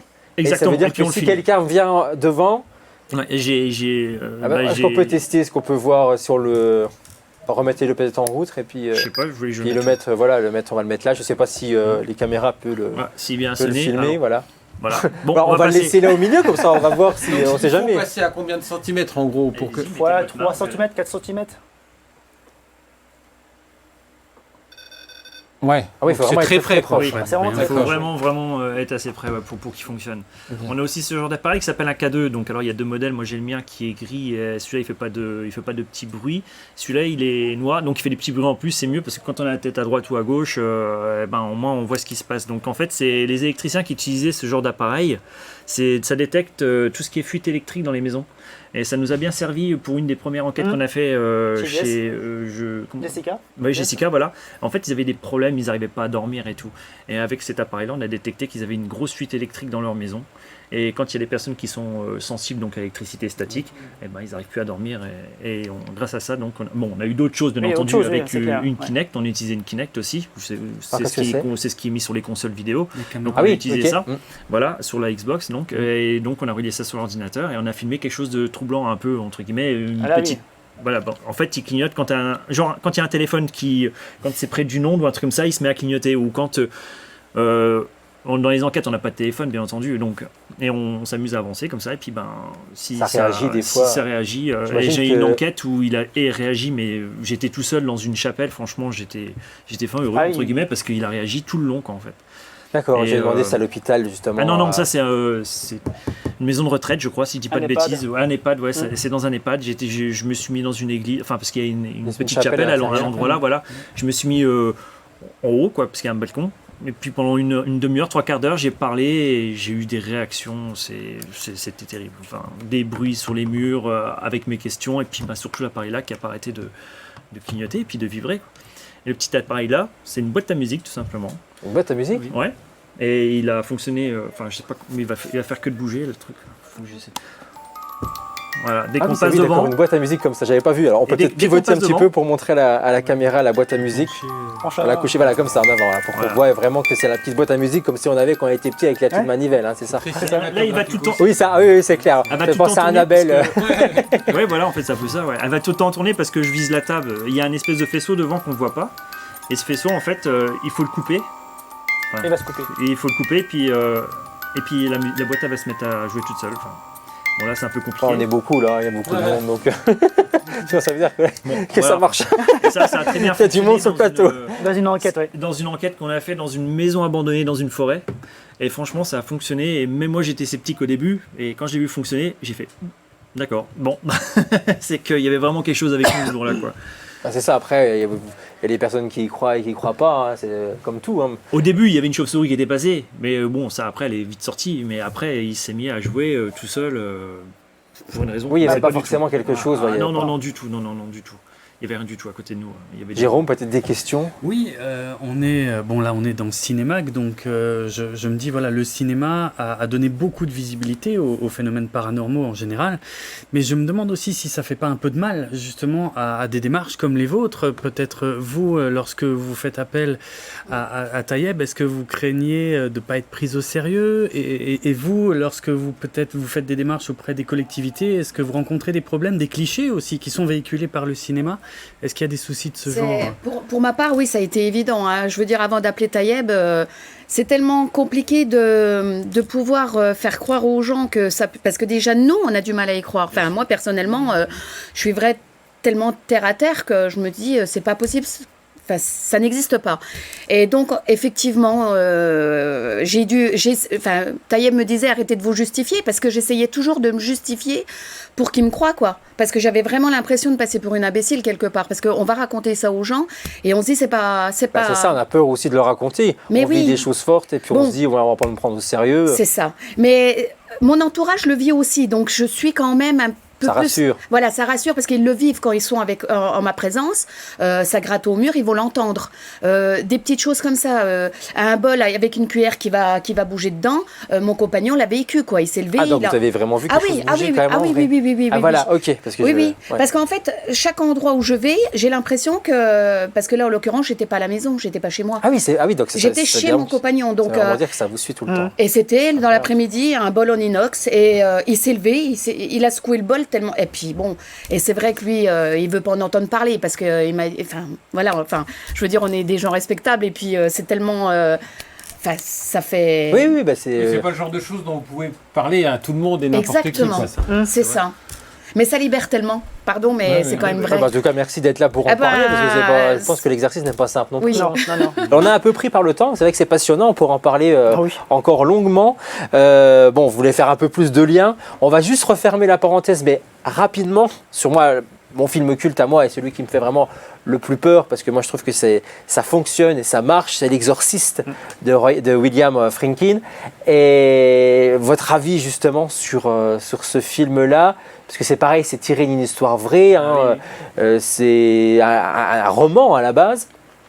Et ça se passe plutôt dans les années 20, où justement c'est un petit garçon qui a vécu à peu près les mêmes manifestations. C'est une médaille qui a été retrouvée, je crois, dans l'exorcisme. Le père, il est archéologue en Égypte, et puis il trouve une médaille qu'il envoie à sa fille, et puis elle est prise par le démon, la personne qui habite la médaille, donc c'est bien par les objets aussi, les objets peuvent transmettre. Exactement. Parce que là, dans l'exorcisme, c'est un petit peu à travers la planche là, de Ouija, si je me souviens bien, elle appelle à... Alors c'est dans lequel Elle commence à faire, dans le premier film avec Linda Blair, elle fait des séances de Ouija, et c'est là que ça appelle, en fait, elle appelle...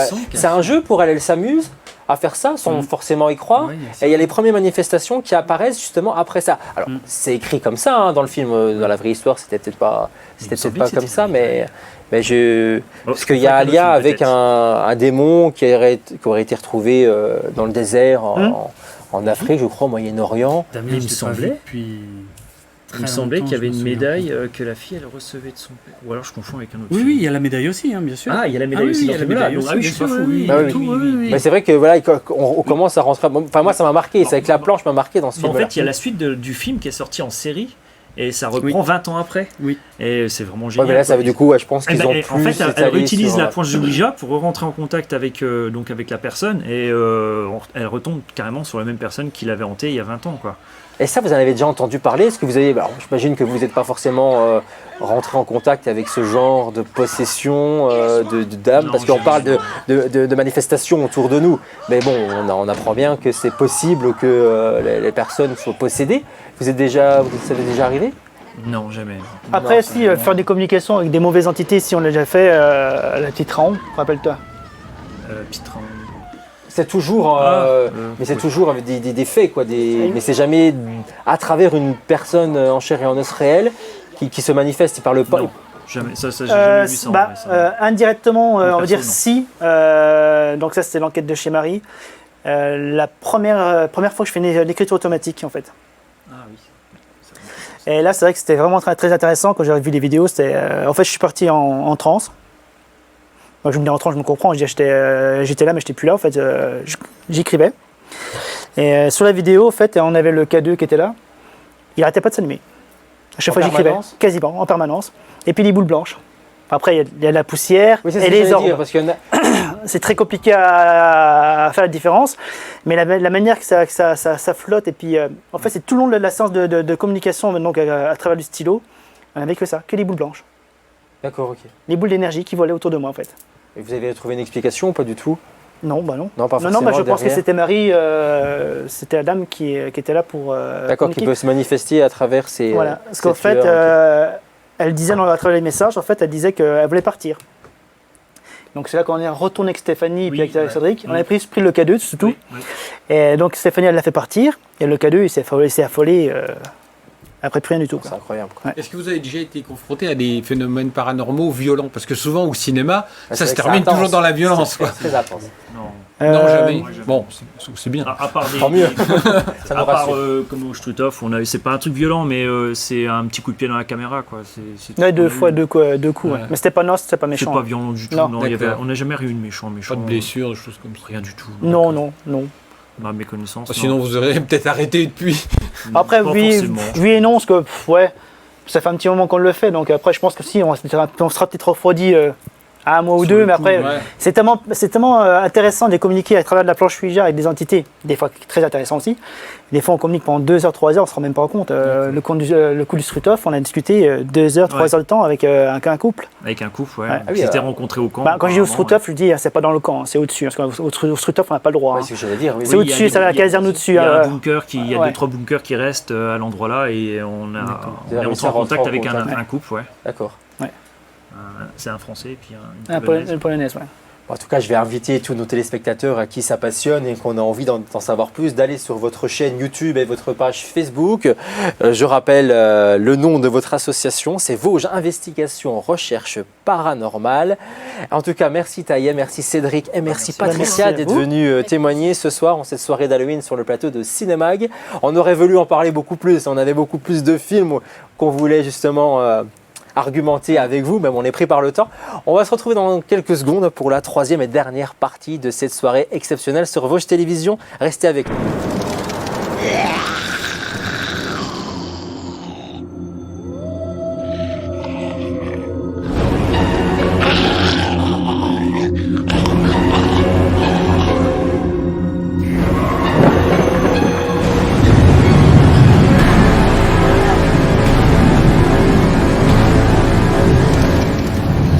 Allez, on va vous faire jouer dès maintenant, troisième partie et dernière de l'émission. En tout cas, merci d'être là pour cette grande soirée spéciale de Cinémag. Le cinéma paranormal, vous l'avez compris, est avec vous ce soir sur l'antenne de Vosges Télévisions. Et je vous le disais, vous allez jouer, gagner vos places de cinéma, vos invitations pour vous rendre dans l'une des salles vosgiennes participantes de votre choix.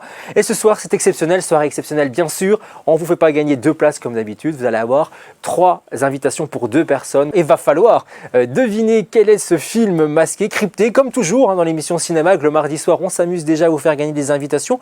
Et là, c'est le même principe, sauf qu'on vous aide un petit peu plus, forcément, puisqu'on va être dans le thème. Ça va être une bande-annonce d'un film d'horreur. Alors, soyez bien attentifs, essayez de décrypter et de vous dépêcher, puisque c'est sur notre page Facebook, la page de Vosges Télévisions en message privé, qu'il faut se manifester. Attention, grand frisson pour ce jeu, regardez. John, réveille-toi. Qu'est-ce qu'il y a ? J'ai entendu un cri chez les voisins. Bien tes poupées. Des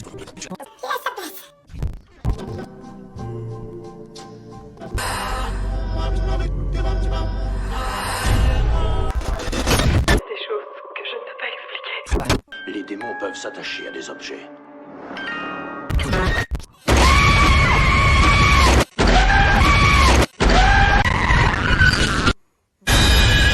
Vous avez trouvé, alors dépêchez-vous, il faut être les premiers à se manifester sur notre page Facebook de la chaîne Vosges Télévisions en message privé. Les 3 premiers qui donneront la bonne réponse remporteront leurs invitations pour aller dans le cinéma de votre choix. Exit pour le moment les salles vosgiennes, vous pouvez aller bien plus loin découvrir ces films.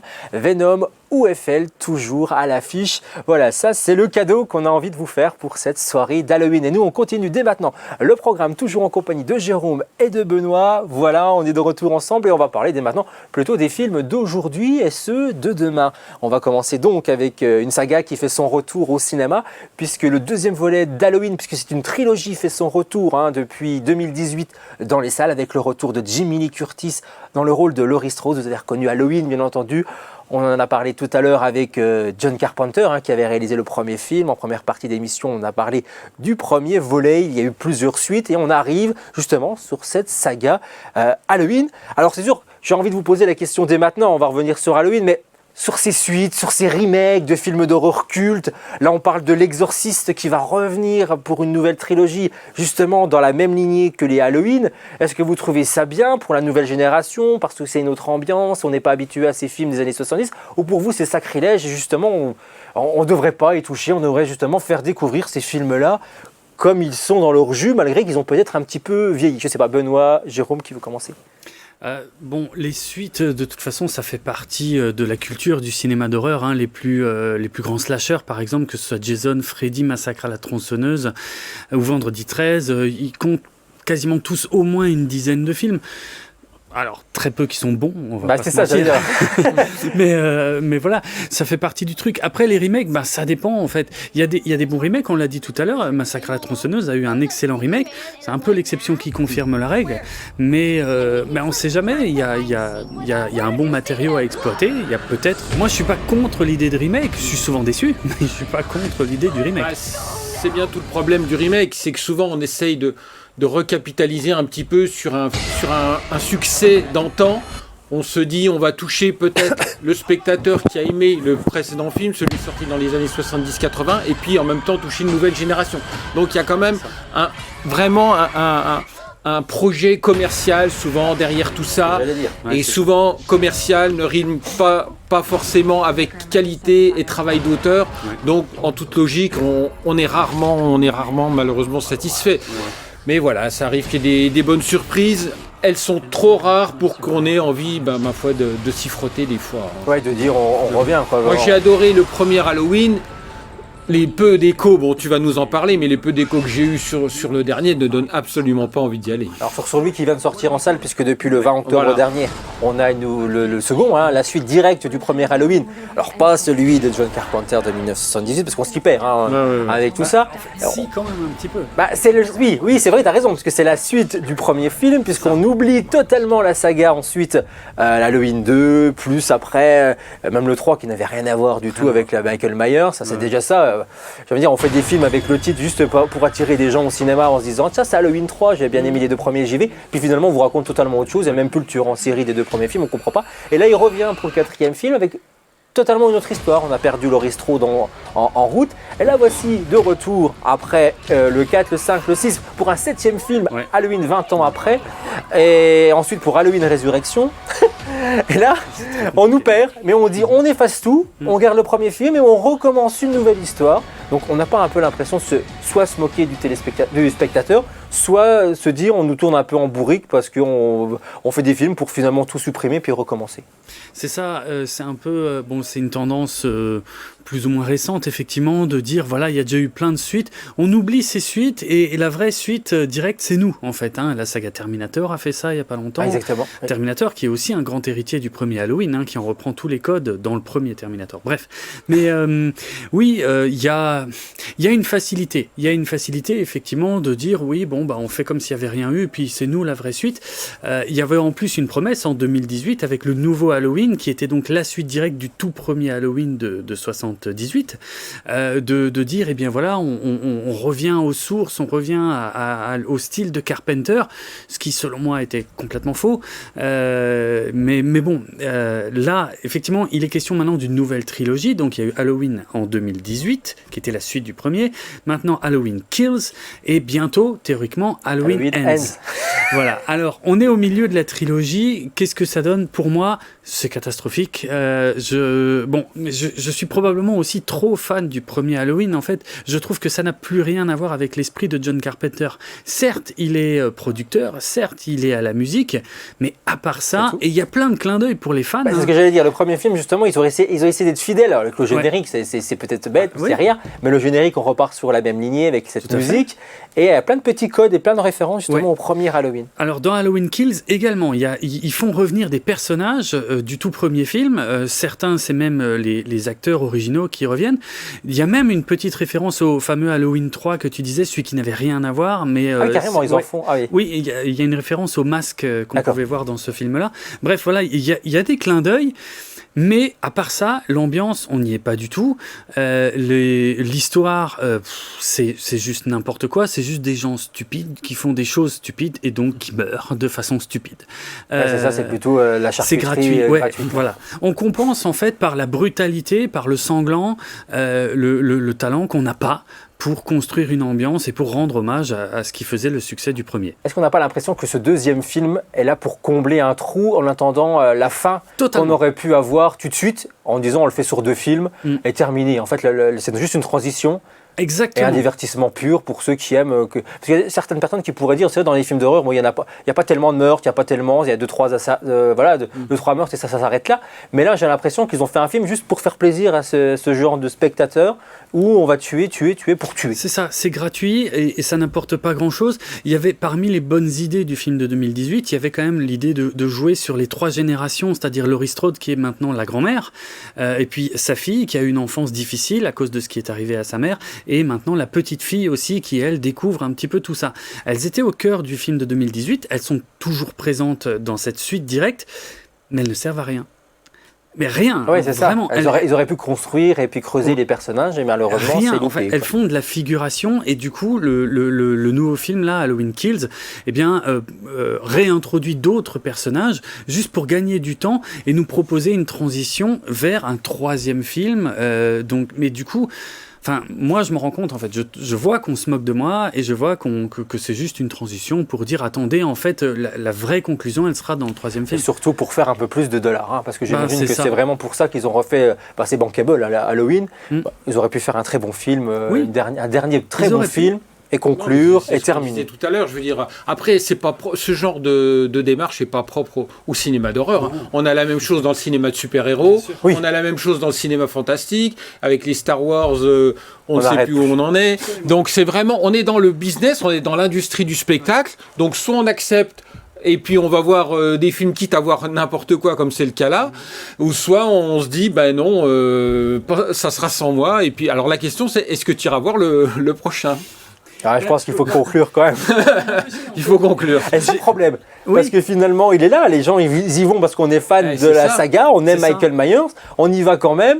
Et on a envie de voir. On a envie de voir, même si on sait qu'on va être déçu. Parce que je suis sûr que quand tu as commencé Halloween Kills, tu savais d'entrée plus ou moins que tu n'allais pas ressortir en disant waouh, quelle claque. C'est vrai. Non, c'est vrai. Et j'ai vu les 12 Halloween. Je les ai tous vus. Et je ne pourrais pas m'empêcher d'aller voir le 13e. C'est sûr. Et c'est comme ça pour les autres sagas dont je suis fan. Hein. C'est pour ça qu'aussi les studios ne s'en privent pas et ils continuent à revenir avec d'autres films. Et justement, on va en parler du cinéma surtout d'aujourd'hui. Alors on va le faire rapidement, mais on va parler du cinéma de Jordan Peele, hein, parce que lui, je pense que pour le coup, il révolutionne un petit peu le cinéma d'horreur et fantastique. On n'a pas l'habitude de voir ce genre de film. Alors il faut le savoir, c'est le réalisateur de Get Out et du film Us qui est sorti dernièrement. Là, il travaille sur un 3e film toujours horrifique. Alors on n'aime pas parce que c'est particulier, mais il y a une vraie ambiance et il nous amène dans une autre direction qu'on ne connaissait pas forcément et avec des codes des plus grands. Non, mais tout à fait. Moi, je suis beaucoup plus sélectif que mon ami par rapport au cinéma. Là, je suis moins connaisseur, donc forcément moins porté. Donc, je suis plus à l'écoute de choses originales, de films qui vont pas réinventer, parce que c'est difficile de réinventer de genre, mais en tout cas d'apporter quelque chose de nouveau. Et c'est ce que j'ai ressenti avec Get Out. Je trouve que là, vraiment, Jordan Peele a apporté des idées nouvelles, a apporté des choses qu'on n'avait pas vues, jamais vues ou pas vues depuis des années. Et pour moi, ça a été une vraie satisfaction. Alors, ces films-là sont tellement rares que du coup, on s'en souvient, parce que c'est un film de 2017, on s'en souvient 4 ou 5 ans après. Et après, j'ai été un peu plus déçu par Us. Je trouvais que c'était moins abouti. Il y avait toujours eu un fond d'originalité. Et une ambiance. Une ambiance. Mais voilà, j'ai pas été aussi emballé que pour Get Out. Oui, ce qui est intéressant avec Jordan Peele, c'est qu'il met de la politique et il met même du sociopolitique en fait dans ses films. Il parle de la situation des Noirs américains aux États-Unis dans ses films, de façon assez directe d'ailleurs. Et dans Get Out, il avait vraiment trouvé, je trouve, le bon équilibre en fait entre le film d'horreur et le film sociopolitique. Les bons films d'horreur sont des films sociopolitiques. Hein, La Nuit des Morts Vivants, que vous allez découvrir tout à l'heure. Voilà, qu'on verra tout à l'heure. Est un superbe film qui parle de racisme, de misogynie, de lutte des classes, de choses comme ça. Donc il revient à un cinéma comme ça qui est très intéressant. Et dans Get Out, vraiment, il y avait plein de bonnes idées. Et plus on allait creuser dans les petits codes cachés, plus on en trouvait. Et c'était vraiment très très malin. Dans Us, par contre, effectivement, je trouve que c'était complètement déséquilibré. Il m'a complètement perdu. Il y avait le côté horrifique ne marchait pas du tout sur moi. Il y avait plus que le côté sociopolitique, mais du coup, qui me parlait pas non plus trop parce que je suis pas résident américain, et voilà, et je trouve qu'il a du mal en fait à trouver le bon équilibre. Enfin, on verra sur la suite en fait, j'espère qu'il reviendra au bon équilibre parce que c'est dommage, il tient quelque chose. Et d'ailleurs, il a fait une série, je sais pas si tu as vu, qui reprend, en fait c'est une suite de la... Alors je sais plus, c'est la 4e dimension. C'est la 4e dimension où là encore c'est très axé politique quoi. Oui, je veux dire mais la série, bon, c'est inégal comme souvent. Alors il y a une dizaine d'épisodes.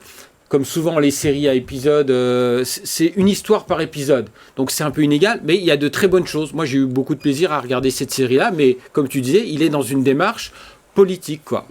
Bon, toujours. Faut dire qu'il est aussi à l'origine de la série tirée du film Fargo, qui est également Jordan Peele. Voilà. Donc du coup, il touche un petit peu à... C'est quelqu'un de très intéressant et je pense qu'il faut continuer à le suivre. Il peut nous proposer des choses très intéressantes. Moi, je pense que voilà, c'est la nouvelle génération de réalisateurs. Je pense que c'est des personnes qui vont faire leur marque, comme a pu le faire Jason Blum, hein, qui est revenu avec les Conjuring, qui est revenu avec les Annabelle. C'est sûr qu'on tire en fond, en large, on essaye d'aller apprendre un petit peu partout pour essayer encore une fois, de vendre des tickets de cinéma, parce qu'on en fait des suites et des suites et des suites. Tout ça en surfant justement sur ce qu'on parlait tout à l'heure avec soi-disant des histoires vraies, et puis on étire le concept. Mais voilà, on va refermer la parenthèse parce que malheureusement on n'a plus beaucoup de temps ce soir, mais je pense qu'on aura l'occasion peut-être d'en reparler l'année prochaine, hein, pour la prochaine fête d'Halloween, et puis on aura certainement plus de choses encore à dire. Mais là on va s'intéresser aux films qui vont arriver prochainement. Donc là je vous en ai sélectionné que 2, hein, malgré qu'on va avoir par exemple le 24 novembre le nouveau volet de Resident Evil, qui apparemment déjà avec les premiers échos a l'air d'être un peu plus fidèle aux jeux vidéo. Donc là, Resident Evil, parce qu'il y avait quand même pas mal de déçus avec la version Mila Jovovich, je pense que tu en fais partie. Le premier film se regarde, alors après la saga, ça part dans tous les sens, et malheureusement ceux qui sont fans du jeu vidéo s'y retrouvent pas, ils sont très déçus. Donc là on retourne tout à zéro, exit, on a viré Mila Jovovich, et on repart avec un autre casting, un autre réalisateur, et là ça s'appelle Resident Evil, Bienvenue à Raccoon City. Ça sera pour le 24 novembre prochain dans les salles. Alors le calendrier, je vais m'y arrêter 30 secondes, parce que c'est rare, mais ça existe, des films d'horreur fantastiques français. On en a eu des très bons films également, hein, qu'on a pu voir au festival de Gérardmer. Mais là, ça serait réouvrir une nouvelle porte et puis encore en débattre pendant un moment. Mais là, c'est le calendrier. Regardez la bande-annonce. Ça sort le 1er décembre dans les salles. Puis vous me dites votre avis justement sur ces premières images, si ça vous donne envie ou non. Et si cette ambiance française vous donne envie d'aller voir ces films fantastiques. Respectez les règles.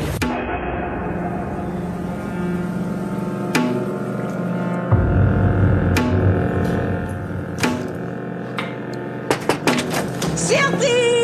Qu'est-ce que tu fais là? Joyeux anniversaire. Le calendrier de l'Avent?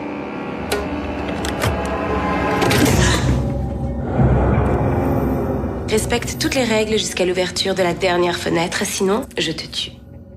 Attention, t'en avales un, faut les avaler tous. Jésus dit au paralytique, lève-toi et marche. Tu devrais arrêter avec ce calendrier, ça va te rendre dingue. Tu prends bien tes médocs contre tes hallucinations, tout ça? Je marche. Je marche.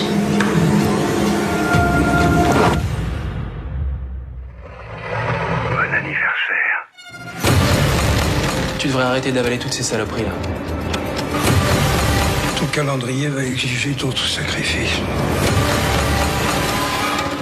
Le calendrier donc à découvrir, ça tombe bien, dès le 1er décembre, hein, pour commencer ce calendrier de l'Avent. C'est bien choisi, il devait sortir l'année dernière, mais à cause du Covid, malheureusement, il a été repoussé. Malheureusement, je ne sais pas si ça vous donne envie, comme ça, en 2 mots, le calendrier, film français. Ouais, ça peut être sympa. Je suis toujours curieux des tentatives françaises, et puis le fait de prendre un objet du quotidien et d'en faire quelque chose qui tourne mal, ça peut être intéressant, je suis curieux. Benoît? Oui, pourquoi pas. Comme tu disais, le cinéma français se fait tellement rare dans ce genre-là que voilà, ça peut être une bonne surprise. Voilà, à découvrir donc pour cette fin d'année. Et on va aller en 2022 déjà avec le 5e volet de la saga Scream. On en parle forcément parce que si vous avez été avec nous depuis le début de l'émission, on a ouvert là-dessus avec ce top 5 des films au box-office. Et on a eu le Scream 1, Scream 2 et Scream 3 qui font partie vraiment des top 5 des films d'horreur qui ont le mieux fonctionné en France. Donc là, on ne met pas Scream 5, on met Scream, on recommence. Alors on recommence pourquoi? Parce qu'on perd peut-être son réalisateur, hein, parce que Wes Craven a réalisé un 4e volet en 2011 avant de nous quitter l'année suivante, je crois. Voilà, alors on repart avec Matt Bettinelli, Holpin et Tyler Gillette, hein, 2 réalisateurs pour ce film d'horreur, mais on retrouve le casting d'origine avec Neve Campbell, Courtney Cox, David Arquette qui sont de retour pour nous faire peur. On regarde la bande-annonce et on parle de la saga Scream juste après.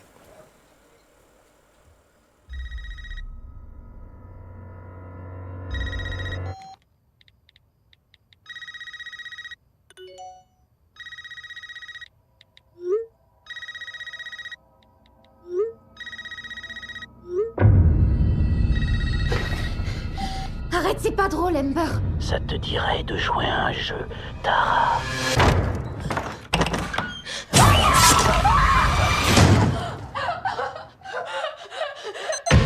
Porte déverrouillée. Non, mais non! Porte verrouillée. Porte déverrouillée.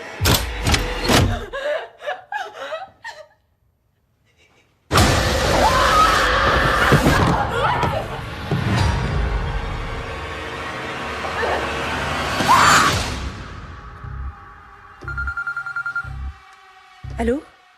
Ça recommence. On en est déjà à 3 attaques. Tu as une arme? Tu parles à Sidney Prescott, bien sûr que j'ai une arme. J'ai l'impression que cette fois, c'est différent.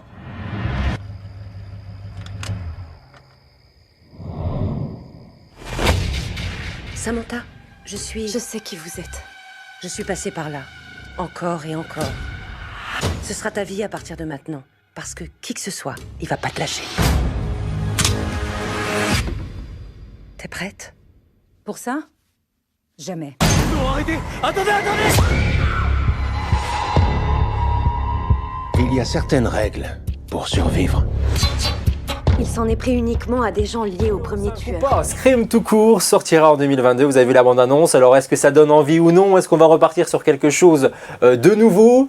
On a vu un petit peu, on en parlait avec le début de la bande-annonce justement, avec les nouvelles technologies d'aujourd'hui. On communique plutôt avec en SMS ou sur les réseaux sociaux. Alors le Scream 4 était déjà parti là-dessus, parce que c'était la nouvelle génération. On essayait vraiment de surfer sur autre chose qu'avait pu nous proposer cette première trilogie. Parce qu'à la base, on nous l'avait vendu comme une trilogie, mais on essaye d'aller un petit peu plus loin. Donc est-ce que ce Scream numéro 5 vous donne envie ou non? C'est pour le 12 janvier prochain, Jérôme. Scream, c'est toute mon adolescence, le premier, je suis énormément fan, ça jouait avec les codes, c'était fantastique, parce que moi je les connaissais, j'avais vu tous les classiques et tout. Et après, mon intérêt a décru, on va dire en même temps que la qualité des suites. Donc, je sais pas quoi en penser. Oui, s'ils ont réussi à moderniser les codes et pour continuer à jouer avec, bien sûr, ça m'intéresse. Maintenant, j'ai été échaudé par 3 suites qui étaient de moins en moins intéressantes. Donc, je sais pas, à voir. Oui, je partage l'avis de Jérôme. On a été emballé par le premier parce que c'était une vraie bonne surprise, c'était le grand retour du slasher. Oui. En plus, nous, on avait les références d'Halloween, etc. Donc, on a vraiment eu un vrai plaisir à retrouver cet univers, cette ambiance. Le deuxième tenait encore la route. Par contre, c'était un peu la chute libre après. Parce que voilà, on est en mode feignant, on veut capitaliser sur les 2 premiers, mais il ne faut pas trop bouleverser les habitudes du spectateur. Et puis, on perd en qualité. Donc là, la peur qu'on a, c'est justement qu'on nous propose pas autre chose que ce qu'on a déjà vu. Bon, la bande-annonce est assez prometteuse dans le sens où voilà, on a affaire à de nouveaux gadgets, à de nouvelles technologies, donc peut-être que ça va apporter un petit plus au film. Après, c'est le scénario, et c'est le scénario avant tout, et il faut qu'il soit solide. C'est ça, on attend de voir. Est-ce qu'enfin, j'ai envie de dire enfin, parce qu'on avait l'impression qu'on allait perdre peut-être un des 3 acteurs principaux, parce qu'à un moment donné, ils ont survécu à quand même pas mal de choses. Alors j'aime bien quand Neve Campbell dans le film, Sidney Prescott le dit, j'ai vécu encore et encore, et on va dire oui, et c'est pas fini apparemment.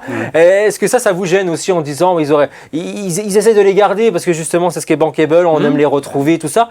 Et là, est-ce qu'on est moi personnellement, j'ai envie qu'un des 3 il passe enfin, parce que voilà, la vie c'est ça, et qu'on on a eu je sais pas combien de serial killers sous les bras, forcément à un moment donné, la chance se réduit. Oui, bon, c'est clairement l'intention du film, ça se voit, il y a les anciens pour ramener le public qui connaît déjà la saga et pour faire une transition vers un nouveau public et des nouveaux protagonistes. Le problème, c'est que c'est pas la première saga qui essaie de faire ça, il y a Star Wars qui a essayé la même chose et qui a aussi, qui s'est débarrassé des vieux. Mais ça c'était trop pour le coup. Voilà, je veux bien qu'on en prenne et puis voilà, c'est la vie. C'est ça. Mais là, c'est vraiment, allez, et on recommence avec du nouveau. Donc ça dépend comment c'est fait en fait, vraiment, je sais pas. Je ne sais pas quoi en penser pour l'instant. Mais on a envie de le voir. Apparemment, c'est que voilà, ici sur le plateau, on se dit pourquoi pas. On est curieux. On est curieux. Voilà. On espère pas être déçus. On retrouvera donc ce cinquième volet de la saga Scream début 2022 dans les salles. Allez, avant de se quitter, parce que dans un instant, on va découvrir un classique ou redécouvrir, parce que je pense que vous l'avez certainement déjà vu ce film-là. C'est La Nuit des Morts Vivants qui va être diffusé sur l'antenne. Mais mes 2 dernières questions à Jérôme et Benoît ce soir, c'est alors, est-ce que avec tout ce qu'on a vu ce soir dans l'émission, est-ce que le cinéma d'épouvante, c'était pas mieux avant? selon vous? Les classiques, clairement, datent des années 70, 80 en ce qui me concerne. Donc, mais ça, c'est mon point de vue. Peut-être il faudrait voir des jeunes d'aujourd'hui. Ils ont d'autres références. Ouais. Voilà, Paranormal Activity, Saw ont aussi apporté des choses plus récentes. Donc, ouais, le found footage, on n'en a pas parlé ce soir parce que je voulais faire le petit clin d'œil avec ce film qui est quand même exceptionnel. C'est le projet Blair Witch qui a révolutionné le cinéma avec ça. C'est quand même un film. Moi, j'en ai encore des frissons en parlant parce que ce film-là, je veux dire, ça faisait longtemps que j'avais pas aussi peur et je trouvais que c'était efficace, surtout qu'ils l'avaient vendu comme si c'était une vraie histoire, qu'ils avaient retrouvé une cassette. Donc on était un petit peu perdus quand ils ont diffusé les images pour la première fois. Après ils ont avoué que c'était que du cinéma. Mais voilà, le found footage, c'est une nouvelle forme de cinéma. Paranormal Activity qui a suivi et plein d'autres. Je pense que voilà, c'est pareil, soit on aime, soit on n'aime pas. Et toi Benoît, pour ça comme Jérôme, on a posé les bases de ce genre-là dans les années 60, un peu plus dans les années 70 et peut-être encore un peu plus dans les années 80. Après, comme tout cinéma de genre, c'est difficile de faire mieux après. Prenons l'exemple du western. Le western, l'âge d'or, voilà, c'est les années 50, 60 et 70 avec le western spaghetti. On n'a rien fait de bon par la suite, à quelques exceptions près. Donc il faut reconnaître une chose, c'est que le cinéma de genre a connu son heure de gloire, son époque proprement dite, et qu'après, on n'a fait que du suivisme. En tout cas, on a essayé de refaire, mais malheureusement, jamais aussi bien. Enfin, cette dernière question que je voulais vous poser également, c'est quel est votre film? C'est compliqué, hein, surtout toi, je pense, Jérôme, parce qu'il y en a tellement, mais s'il fallait en choisir qu'un seul film, ce serait lequel? Pour aller vite, ça va être simple, c'est Massacre à la tronçonneuse. Pour moi, c'est le film ultime. Bon, je l'ai vu clairement trop jeune, je devais avoir 12, 13 ans. Ça m'a beaucoup impressionné, et voilà. Mais je trouve qu'il y a tout dans ce film, en fait. C'est ce que je disais, il est même pas gore, et pourtant tout le monde est persuadé qu'il est monstrueux, parce que tout est dans le talent du montage, du jeu, de l'ambiance, et ça, mine de rien, il faut du talent pour le faire. Massacre à la tronçonneuse. Benoît? Alors moi, ce sera The Thing de John Carpenter, parce que je suis un grand fan de John Carpenter, surtout de la première partie de sa carrière. Je trouve que c'est un film qui montre énormément de choses avec très peu de choses. C'est un pur film d'ambiance, c'est minimaliste à souhait. Il y a une musique d'Ennio Morricone comme on n'en a jamais vu dans aucun autre film. On a des acteurs fabuleux, on est dans un univers complètement claustrophobique comme ça. Il y a un côté western en plus. Bref, voilà, pour moi c'est mon coup de cœur, c'est le film préféré dans le genre. Et voilà. Et moi, si je devais en citer qu'un, c'est L'Exorciste, hein, parce que L'Exorciste, c'est pareil, je l'ai vu peut-être un peu trop jeune, et c'est ça aussi le problème. Ça aurait pu être un autre débat aujourd'hui, hein, à partir de quel âge on peut commencer à découvrir ce genre de film, parce que c'est vrai que c'est traumatisant. Et je sais que moi, Freddy m'a fait peur pendant des années, mais L'Exorciste, c'est ultime, et ça me fait encore énormément frissonner aujourd'hui, et jamais je pourrais regarder ce film encore aujourd'hui, parce que je trouve que voilà, quasiment tout est efficace, et le talent d'actrice de Linda Blair, hein, la petite fille qui est possédée, qui malheureusement, on aurait dû en parler, mais a eu des déboires avec la drogue ou autre, a été mise de côté à Hollywood, n'a pas pu continuer une carrière qui était bien lancée, parce qu'elle a eu des prix, hein, pour L'Exorciste, et qu'elle aurait pu aller bien plus loin. Donc voilà, s'il y avait un film à retenir pour moi, et ça serait ce film-là, L'Exorciste. Allez, on va vous laisser avec un film d'horreur, un autre film culte. C'est vrai qu'on n'en a pas parlé ici, mais c'est vrai que pour le cinéma de zombies, hein, si on doit The Walking Dead ou autre série aujourd'hui, c'est grâce à George Romero, bien sûr. C'est lui qui a lancé au cinéma ce genre de zombies. La Nuit des Morts Vivants va vous être présenté dans quelques minutes sur la chaîne. C'est sorti en 1968. On regarde un extrait pour vous donner envie. Regardez.